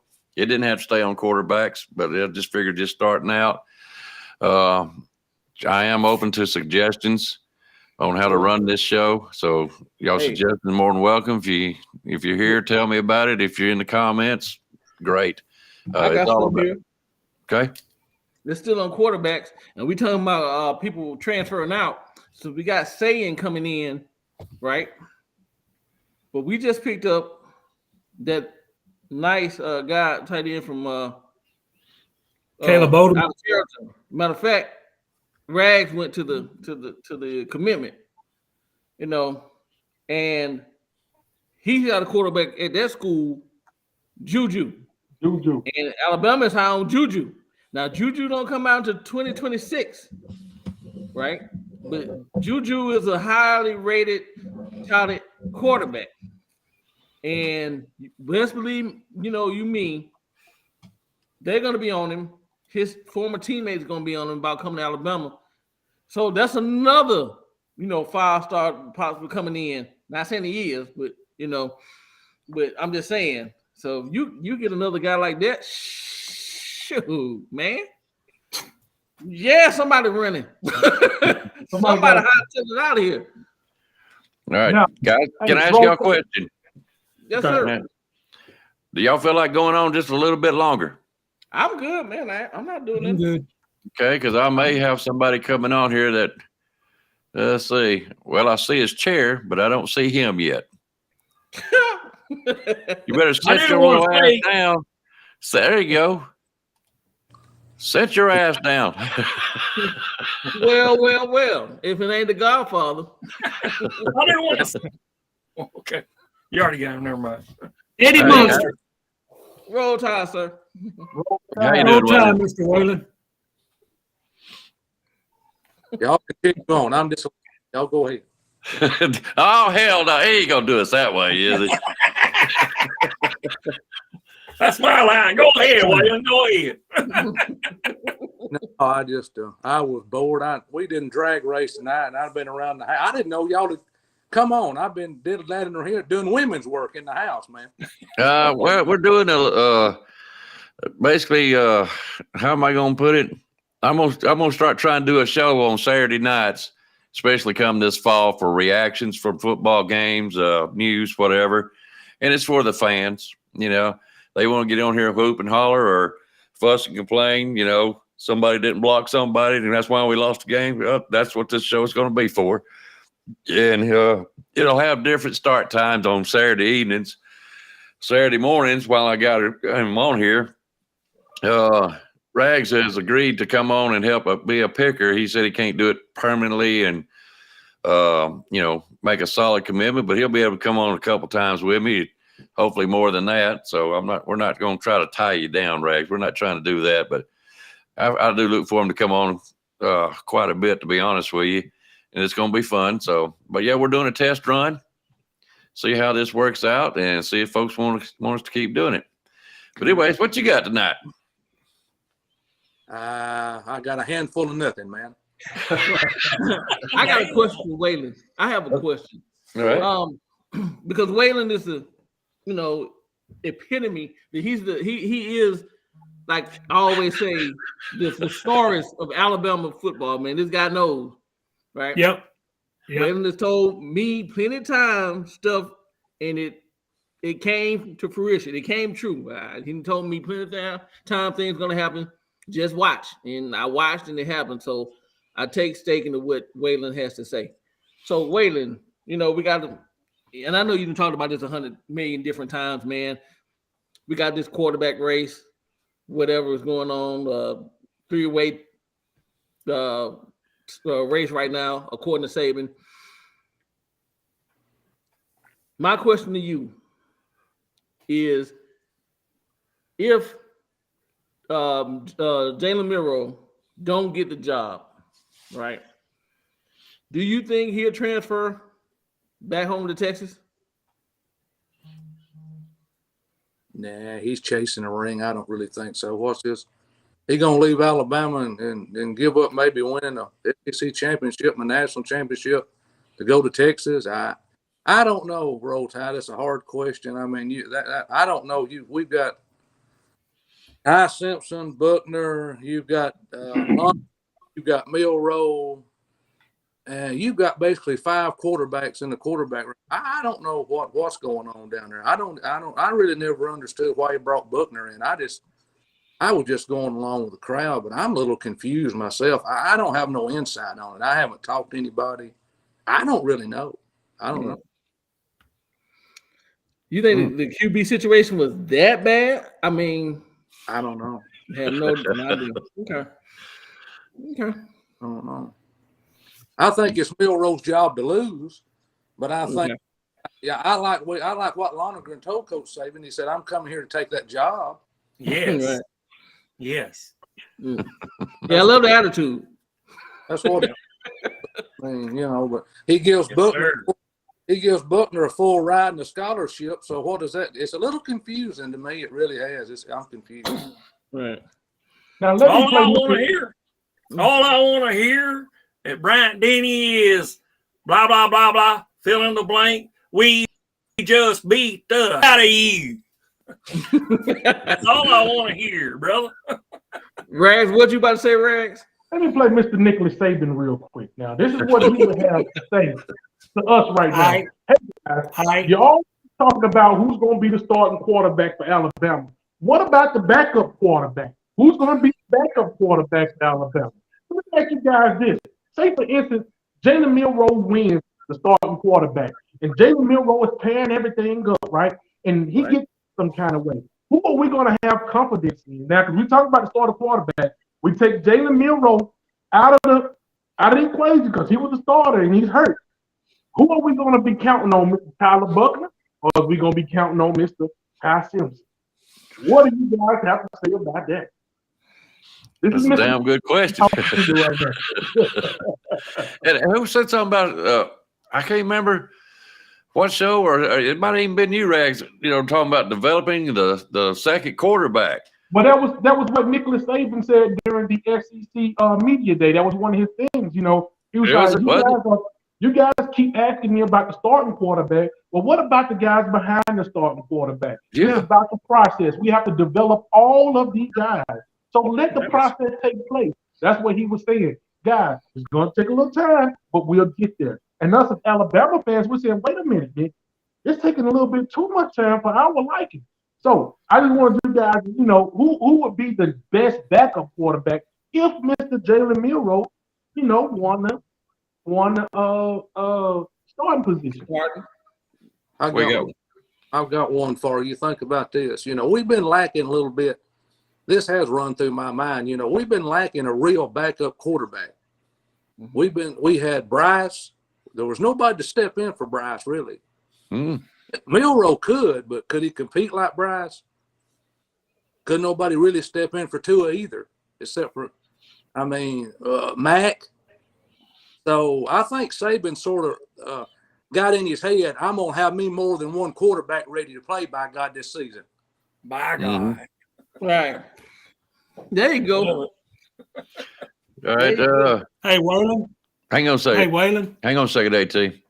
Spencer, roll tide to you, bud. Glad you made it. Jeff Roy, roll tide. I'm going to say this. I can say this is a great Alabama channel and an informative panel. It keeps me motivated. Thanks, and ready for the upcoming season. Thank you very much for this show. That's what it's about. It's about you guys. And we appreciate that comment. All right, go ahead, AT. I just going to ask, let Waylon know the reason why Wild Bill up there ain't went off yet. He ain't got a cup. His cup's empty tonight. I got in late Poor too, Wild. Well, Wild Bill Cussler up there, he ain't got his fuel tonight, so he's a little more easy going with us. Come on, Wild Bill. I'm gonna say Ty. I'm not gonna. I'm gonna say Ty will be the backup. You think so? I think Ty. Let me ask you this then. Ty Simpson. I think it'll be Tyler Buckner. I do too. Really do. Yeah. He's got a similar playing style. He ain't got the legs as Milroe. And that's where we're going back to the O-line deal. Will an O-line that's playing or protecting Jalen Milroe opening holes up for him, will it be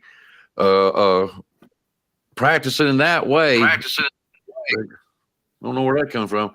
Hey, I'm gonna say one thing about Mr. Tyler Buckner that I don't think we put into account. Mr. Tyler Buckner, he's got a little moxie to him, man. He's got a little he's a little gutsy little son of a gun, man. Yeah. I believe he's gonna be the guy that's gonna bring some swag. I believe he's gonna be the guy. If he stayed long enough, he may win some guys over because the way he plays, he's gutsy. He's gonna talk back to the players, and he's that type of player. And for teammates that like that kind of stuff, they really would rally behind him. You know what I'm saying? But Milroe, like I said, he can be a generational talent if he can put it together and get the confidence and let that ball go. I told you guys I've compared him to a boxer before. You can't win a fight if you don't let your hands go. You got to let that ball go sometimes, man. Make great decisions and let it go. And that's what I was telling Rise Up and them earlier on Buckner. He's exciting to watch, And if Milroe slips up just a littlest bit, he liable to step in his shoes and going back to the bus, babe. You know how Saban is. If you ain't playing, he'll put the next man in quick like. But, yeah, I'm thinking Buckner will be at least your second guy. They got some kind of similar skills together, and your O-line won't have to change as much. But that's just my opinion. And he has the experience. Yeah. You can't say that, yeah. Yeah, that's the biggest thing is experience because you got to look at it also. Milroe is the only quarterback that had any experience, period. If something happens to him, then you got Simpson and then you got the two true freshmen, and you ain't got really no experience. So I thought Buckner really honestly thought he was brought in to be a backup in case Milroe gets hurt.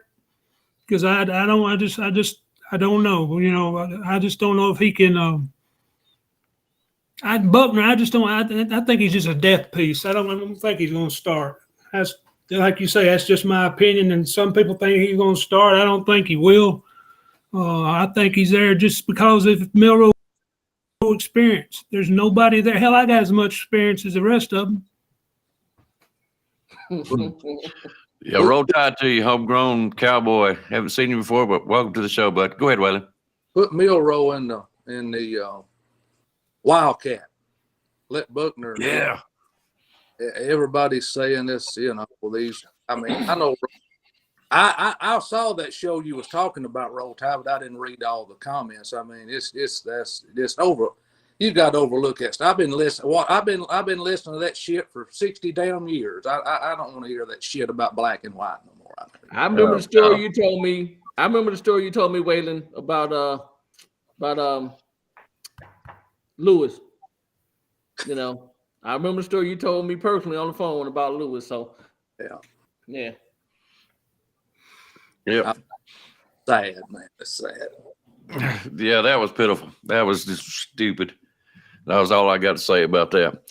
All right, William, you got anything else? Because we've been running an hour and a half. I didn't think this show would take off tonight, to be honest with you, but I sure appreciate you guys coming on.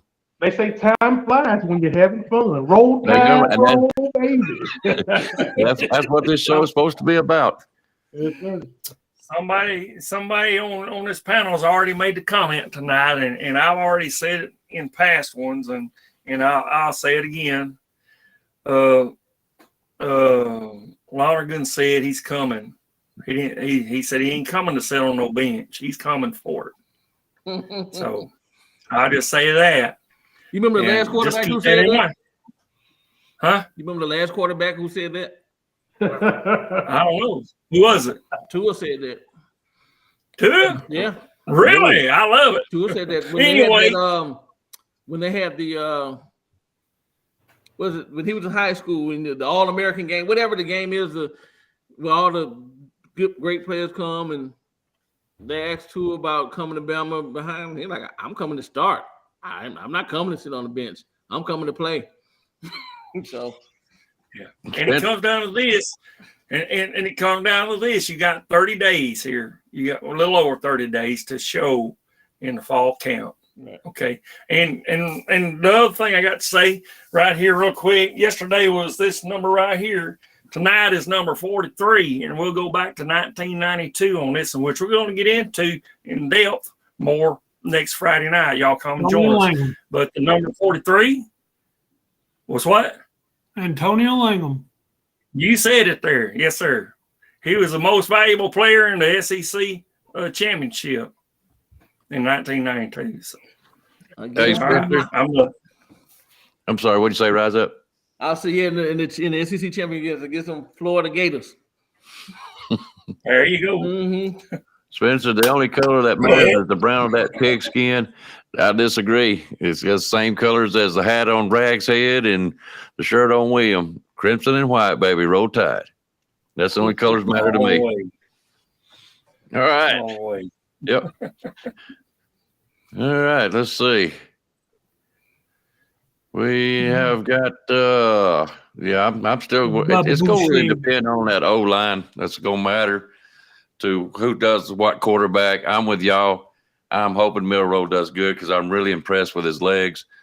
I don't see Lonergan and Holstein even in a running at all, even though I like them. It's going to come down to these three, and that's what everybody's questioning about. We haven't actually got a chance to sit down and talk about it as far as that goes, as far as just sitting here. But I hope Milroe does make it. I do. I hope he gains that confidence.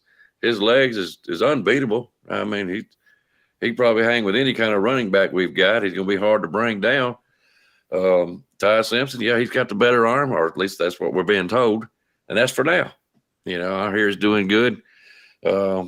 I don't know if he's still in Miami or not. If he does, he got more money than Neil can pay for it. And I don't know where he got that money from. Hey, take me. I'll help coach you. Only thing I can say is, man, we're going to have to hold some kind of candlelight memorial for Middle Tennessee because that offensive line is going to come out. That offensive line is going to be so physical. You guys are going to see something from Jalen. We're going to see these quarterbacks. All three of them, I think, is going to get some playing time, and they're going to be pretty good, right? You may get a first possession. It's going to be Jalen Milroe. He's going to be a little shaky. He's going to throw. He's going to run, but he's going to score a touchdown on him. Defense is not going to be able to contain them. They're going to put Tyler Buckner, Ty Simpson. We're going to beat Middle Tennessee so bad under those lights. I mean, you're going to see the red and white lights just flashing. Touchdown, yeah, Alabama's going to be playing. And we're going to set the tone right there. Then that next week come up, right? We're going to have Texas. Texas, everybody got Texas to be able, they're going to think they're going to be able to sting us. Man, Texas is going to be overwhelmed when they come to Tuscaloosa.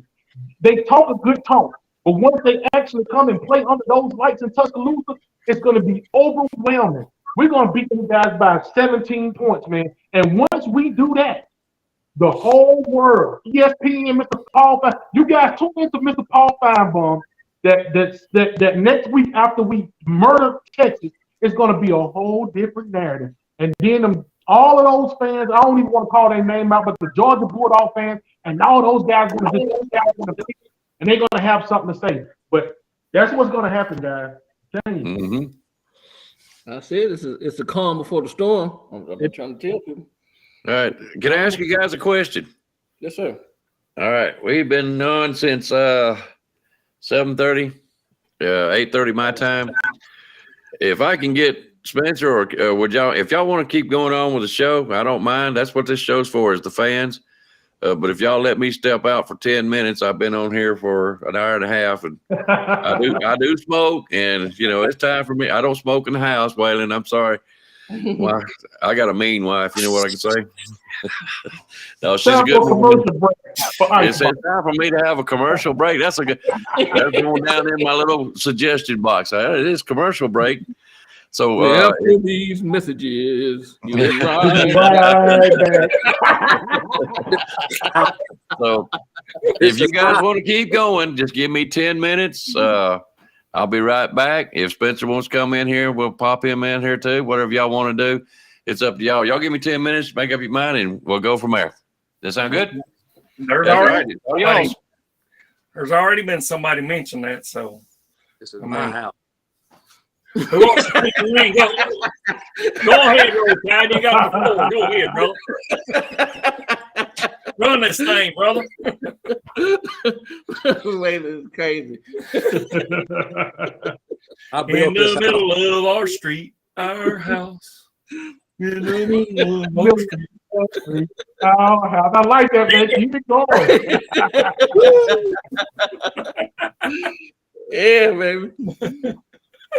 Man, hey, like I said before, man, like we was talking, man, I believe, man, I'm pretty confident in the offensive line, man. These guys are going to be nasty. They're going to set the tone, man, come that Memphis game. We're going to see them nasty. See, I don't know. I'm debating because I want to be at the game, but then again, I don't because I can see it better at home.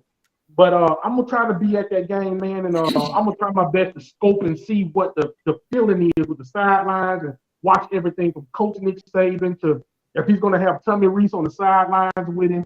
I want to see all of that. You know what I mean? See how much he trusts the guy. See how, he's letting this guy run the show on his own. Okay. Speaking of that, what you just said, Tommy Reese on the sideline, do you think that Reese should be on the sidelines or should he be up in the box like I'm gonna say put him on the sideline. I'm gonna say put him on the sidelines, man. Man, I'm a sideline person because you can coach a kid up. Like if a kid makes a mistake on the field, when they come off, man, you can pull it to the side and coach them up, personally in their face. Not, up in the booth is one thing, but being there physical hands-on and on the paper in front of you, like, hey, man, this is what you did. You should have went this way or whatever the case may be. And see, that's one of the things we pride ourselves on as an Alabama organization. We have great analysts too, man. So we're gonna have some great analysts up there in that box. Up in the booth. Talk back down, communicate down with these guys. Say, Right. hey man, this is what we need to do. A lot of these analysts, some of them been head coaches before, man. They've been able to run programs.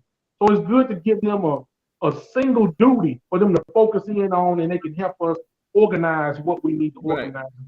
I believe for all of the people that's counting Bama out, how could you do it when we're recruiting the way that we're recruiting year in and year out? They even counted us out with this recruiting class, but you see what we're doing now. And for you to just say we're done, man, when we still have that coach at the head and we're recruiting good year in, year out, man, I don't see how you can do that, man. I don't see. If we lose one game, I mean, whatever. But just to say we're done with losing 4 games and all that stuff, man, that's not going to happen. Man. Not going to happen. What it is, Rags, man, it's twofold, right? Like we always say about us, Alabama fans, we're spoiled, right? Yeah. So if we don't, if we don't make it to the championship and we don't make it to the SEC championship, whatever, we're disappointed and we're what's going on? What the hell? Yeah. We're pitching the fit on our end, so we have to blame ourselves. Yeah. But then the other people are wishing and hoping and praying that it's over, that it's done.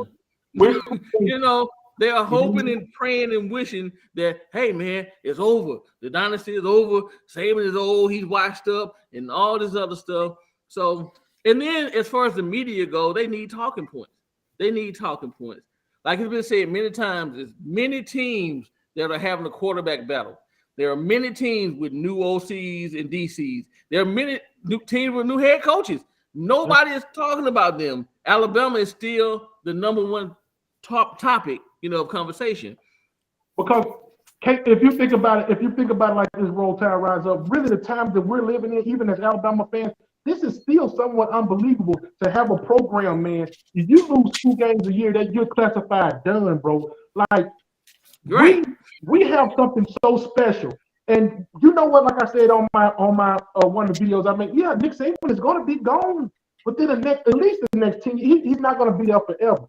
And this is going to be something we look back on and we're going to realize that when it's gone, how special it really is. We have other fan bases that's trying to get instant Alabama success. You have, and I hate to say their name, but you have them guys over there, as my guy William said, those guys over there to the right of Alabama, they want what we have so bad. They're trying to rush their process, right?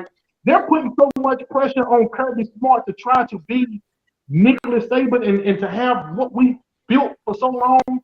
I don't know how they're going to sustain it, man. They're going to run that man crazy because he's trying to cuss. And Nick Saban right now is more calm. He's not like he used to be. And it's irking people like Paul Feinbaum because he's used to seeing Nick Saban so wound up and so on the fence. And Nick Saban is right now taking trips to Italy and, right now, Kirby Smart he don't want to hear anything about Alabama. He don't want you to say anything because it's pressure on him to try to build a dynasty so fast, and it's not going to happen because you can't win them all so fast the way that the Georgia Bulldogs want them to, right? And that's what Alabama is doing right now, man. We have created a monster in college football, and people hate to see that, and they want to think that, man, Alabama's not so great. They bring up the narrative, hey, you guys live in the past.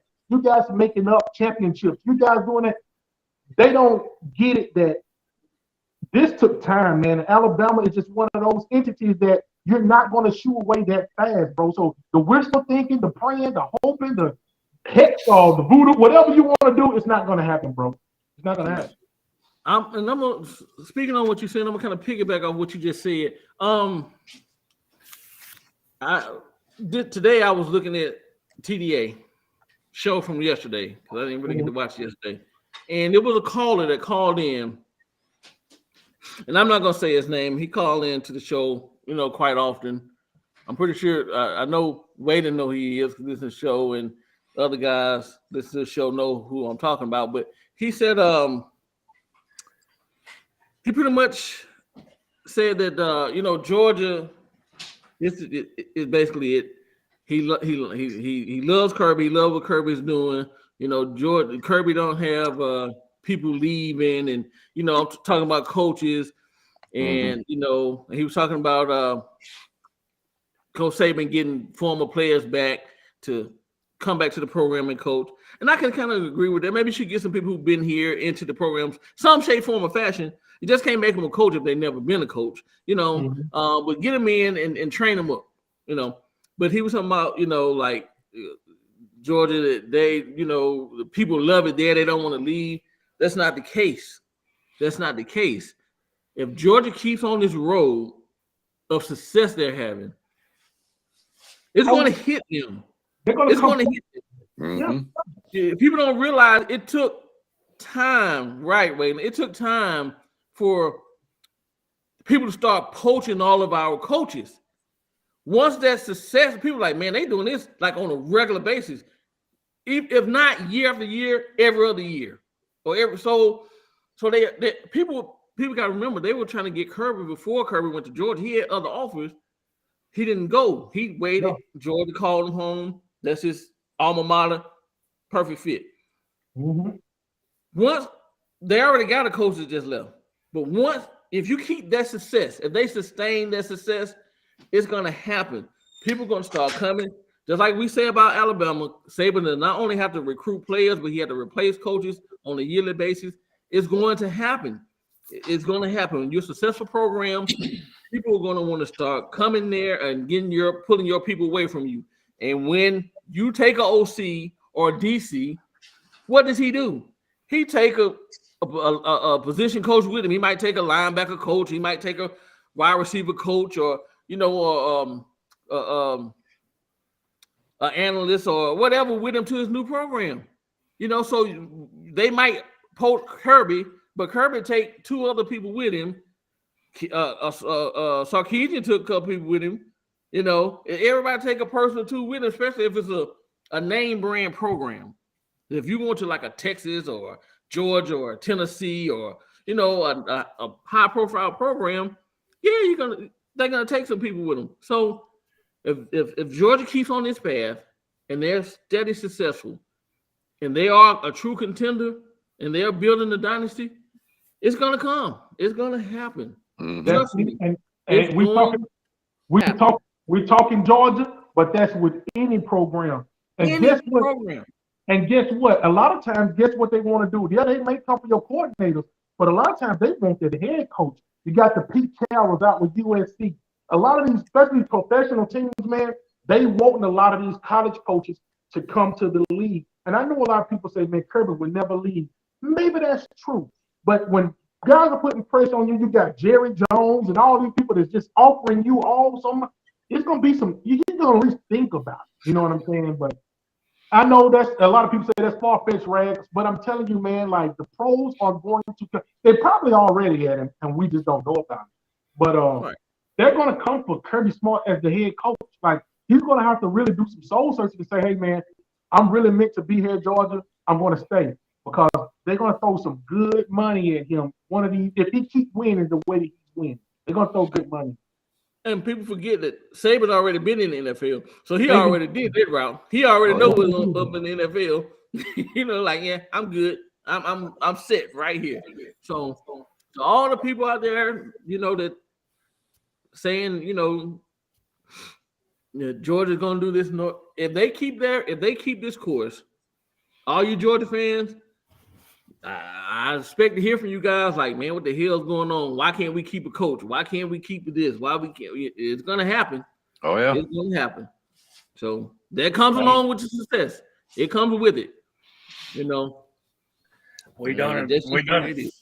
We done it. We was having to do with it every fucking year. We was in them damn winning teams there, man. Every fucking year, damn. This one here going for a head coach job. This one here.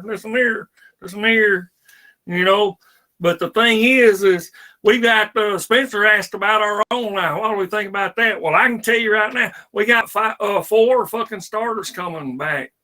So, and then we got all these here freshmen. Hell, I've got a whole page in my book right here of freshmen that's coming. Whole page. And what's amazing to me, and I know I'm getting off ice balls. I'm sorry. You're fine. I'm just saying what we got. I mean, you know, our own line's going to be awesome, man. And it's just, and what's amazes me, fellas, have y'all been noticing that we've been getting from that state over to the right of Alabama down there? We've been getting a lot of them folks coming over. We want to go to Alabama. What's up with that, man? What's up? Buford, Georgia. We got what, 2, 3, water? What's up with that? Come on, y'all. That. Come on. Really? Okay. Go ahead. I'm that's somebody else.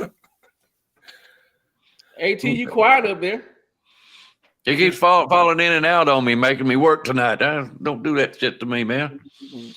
Y'all ever thought about last year, if you go back and think about the Georgia-Ohio State game and go back, think about the Alabama-Tennessee game, Coach Bryant always said you have to be solid and sound in special teams in the kicking game. Mm-hmm. If Ohio State would have had a kicker, If Alabama could have kicked the field goal to beat Tennessee, what did Coach Bryant say about the special teams in the kicking game? It'll beat your ass. And Waylon, going back to that Ohio State game and that Georgia game, that playoff game, right?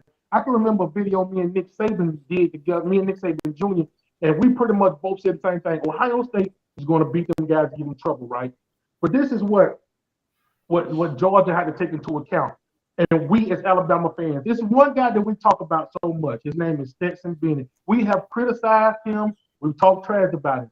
But when it boils down to it, this guy was a special talent for the Georgia Bulldogs. This guy pulled strings. He did some things to bring those guys back in different games and stuff. Because Kent State had him, Missouri had him, Georgia Tech had him. They don't have Stetson Bennett anymore, And with this new guy, this Carson Beck, I know they're so high on this guy, but can he pull that same magic that Mr. Stetson Bennett pulled out to have? Now, I don't want to talk about Georgia too much. It's not a Georgia show. But that's just one of my questions that I have is with a new offensive coordinator, a new quarterback that may be talented, but he's just not as special as Mr. Stetson Bennett. Mr. Stetson Bennett was kind of Johnny Manziel-ish. Like he had something special about him. He was able to turn it on. He was even better than Johnny Manziel. I just use that as an example. But he had something, and they don't have that this year. And one thing with Mr. Stetson Bennett, he had a lot to prove. He wanted that spotlight. A lot of guys at Georgia didn't even want him to start, right? But he had a chip on his shoulder. He played with that every game. But with that being gone, I'm telling you that I bring it up to say this. It's going to be some surprises going on this season that we're not going to expect.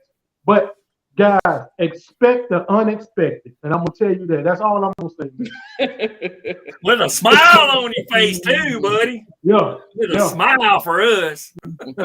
Yes, sir. All right. Well, guys, we're running on 2 hours. All right. I think, hey, Xbox is ready to go. No. Now, listen, as long as they don't say nothing to me, I could care less. I took a nap today. I got my old nap in. I figured I'd be up late. I actually told AT, I said, I don't know how this is going to go over.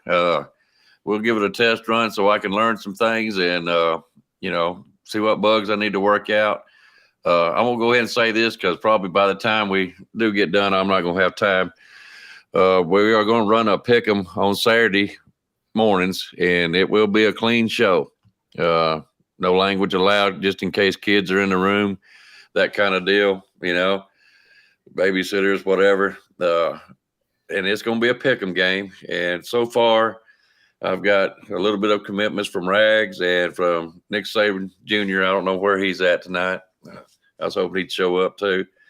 And it'll be anybody. It could be Waylon, William. I know Rise Up can't do it because he may be working on Saturday mornings. But it's just going to be a pick'em show. We're going to pick 3 teams and pick the scores and talk about it, give a little bit of what we know about the games. And it's going to be a contest. It's not going to be gambling. Whoever gets the most wins out of the pick'ems, I'm going to send them $100. It's just for fun.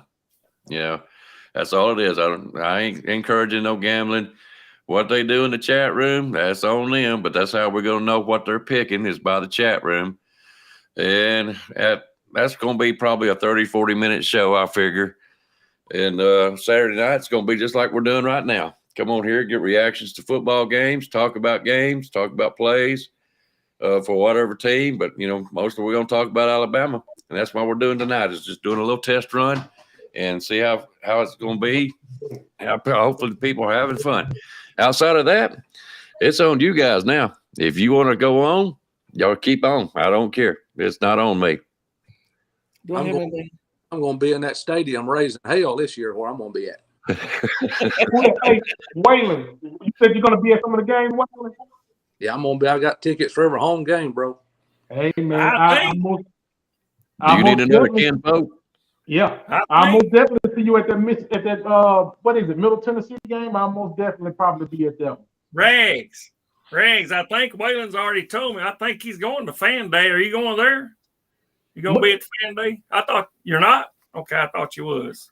Oh, Fan Day. Yeah. I'm going to try to get that one too. I forgot about that one already. Yeah. Yep. What's that? August, 5th, Wayne, or something like that? Yeah, August 5th. Yeah. Somebody give me Coach Saban's autograph, will you? Hey, anybody out there? Give me Coach Saban's autograph, will you? Okay. We may take a hat and get it autographed by everybody and do a giveaway on maybe the CTS channel or something like that. That's a great idea, bro. Give them sign. Okay, I like that idea. Brad, I had a question for you. I'm sorry. Jeff, I got a question. I'm sorry, bud. Go ahead. You already went to one commitment ceremony, if that's what you call it. You plan on going to any more of some guys that may commit being there live like you were before? Yes, I am. Hey, and Rise Up, let me give you guys a backstory on how this happened, right? So I was looking this guy up. I pretty much know. And this was Brock out there in the comment section right now. Brock, I pretty much know everybody that's going to be committed and when they actually commit, right? But here's the thing. I looked at this guy and I saw on Google, he put a Twitter thing. I don't have Twitter or none of that. He said all media is welcome. Once I saw that, I said, bingo, because I don't like to just show up to these guys' stuff, unannounced or whatever. But when I saw that all media was welcome, I took that drive all the way out there. It was a nice little drive, man. And that's why I did that. And I'm gonna tell you guys that when I first got there, let me give you just a little rundown. I was the only person there. I got there real early, and I saw him and his mom pull up in the Suburban or whatever, right?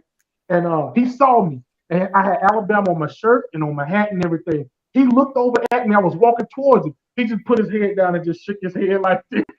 I'm like, yeah, baby, I got you. So they had a lot of food and stuff in the car that they was getting out. And so I asked the mom, I said, hey, you need any help? I helped them take a lot of the bread and drinks and stuff upstairs, right? And as we was up there, everybody, they was thinking that I was a coach or something. And I'm like, what? Everybody, oh, you're a coach? You're a recruiter? You're this, you're that? I'm like, no, man, I'm not. I'm none of that. And then a lot of people were telling, they said, hey, man, you putting pressure on this guy to go to Alabama. We laughed about it, but I think they was dead serious about it. They thought I was a coach, and they thought I was there to try to, convince this guy to go to Alabama. So when he actually committed and said he's going to Alabama, I heard a lot of the little children in the background and stuff like, how did this guy know he was going to Alabama? He wore all the Alabama stuff here. So that's just a little inside stuff I heard while I was there, man. But to answer your question, Rise Up, it's this one guy that we don't know about, right? I don't really like to say where I'm from, but Drake Kirkpatrick. You guys remember Drake Kirkpatrick? Right. Well, he's got a son that a lot of people, Alabama fans, don't talk about. His son is coming out this year in 2024. Me and Drake Kirkpatrick, we're from the same spot. I know some of his family and stuff. I'm debating on if I'm going to go. Oh, it all depends on when his son decides to commit. But we're kind of thinking that he's going to be going to Alabama, right? He plays safety, cornerback. He's like that little hybrid type guy. He's not as good as his dad, but he's okay. So I'm thinking about going back over there and trying to go to that ceremony if I get the times and stuff correct. So Drake Kirkpatrick Jr. is going to be one of them guys I'm going to try to most definitely make it. Okay. I was going to say, Linda P., I'm jealous, girl. I wish I could be down there every home game. Man, I wish I'd come down there with you. Sure do. Going to be hoarse every Sunday morning. Just so you know, Allie, that little comment, you're in timeout. Thank That's the you. way it is. Thank you. Yep. Uh, I ain't even see it, so. Yeah. I don't Yeah. care. Ain't- Yeah. As far as I know, none of us are. So Mhm. throw No, down that's, 5. that's a stupid comment. You got timed out. Exactly. Another one, out the window. Bobby Sprinkle. You said something earlier that you had a speech impediment and whatever. Man, it don't matter to us. We're just fans here. We can always work around stuff like that. Not a big deal. You want to come on the show? I would suggest watching Monday nights. I'm sorry, Tuesday night with Rolling with the Tide. I think Spencer is going to be posting his email. The instant message deal is not working out, so I think he's going to post his email. And if he does, y'all email him that you want to be on the show so he can, get with you and send you information to get on the show. I've got Williams, I believe, and I'm going to be posting his on Friday nights. So if you want to be on William's show, you can get with William or vice versa. I believe that'll be okay. Well, don't you think, William? Yes, sir.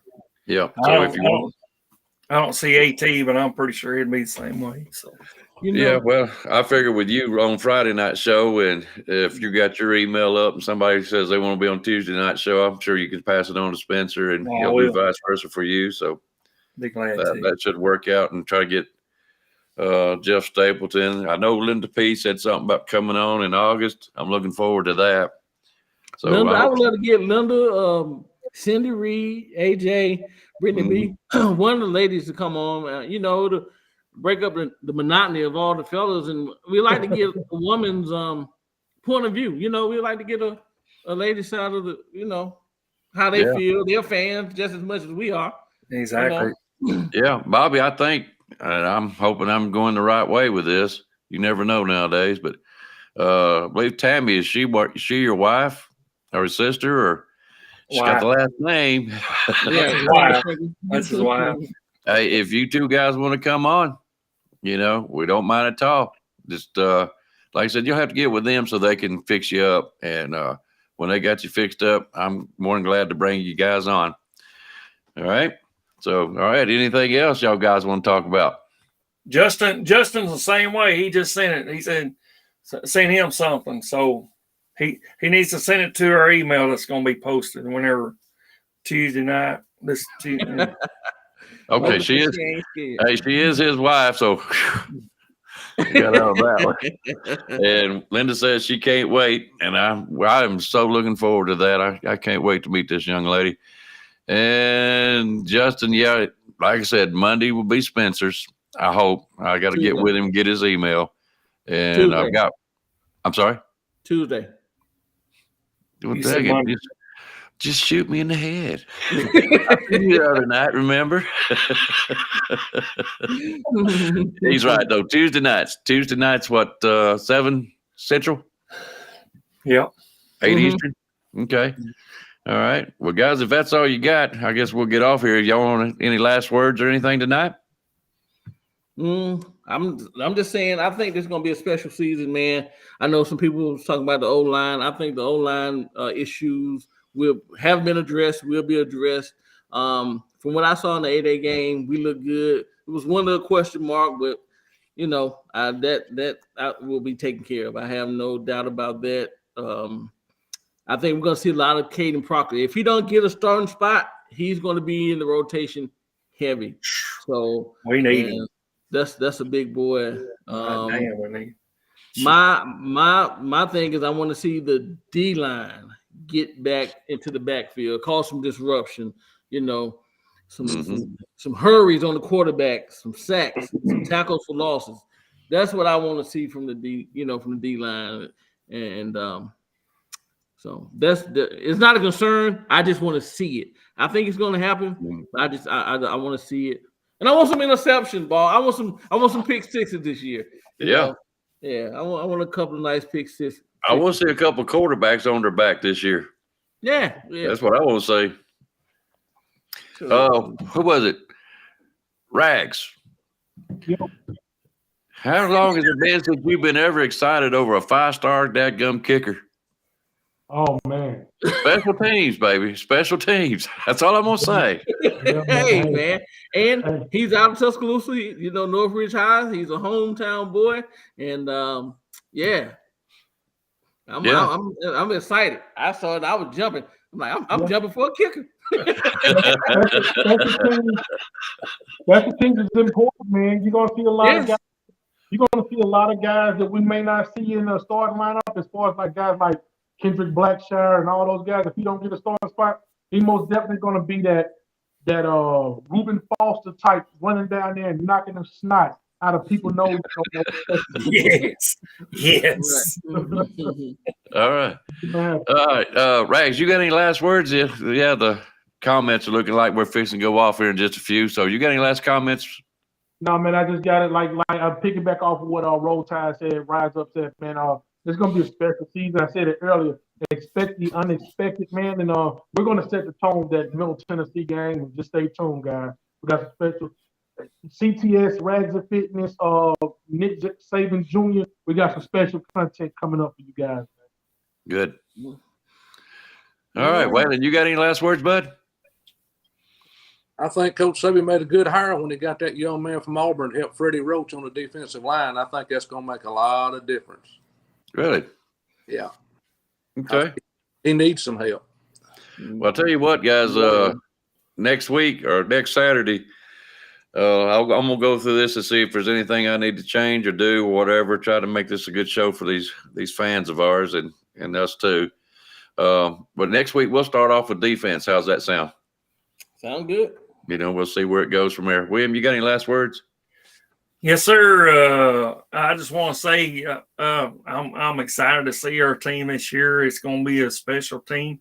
You know, everybody says that usually whenever you have to replace yada yada players, yada yada coordinators, that it ain't gonna happen, but it's gonna happen. It's gonna happen. But I was with a bunch of folks up here. That's why I had to take a little road trip, and I was with a bunch of folks that had their little hawk with their little T-shirts, and all I could do was smile. We got a big boy from y'all, man. And I can make more money for that little hawk, but no, I want to go somewhere else.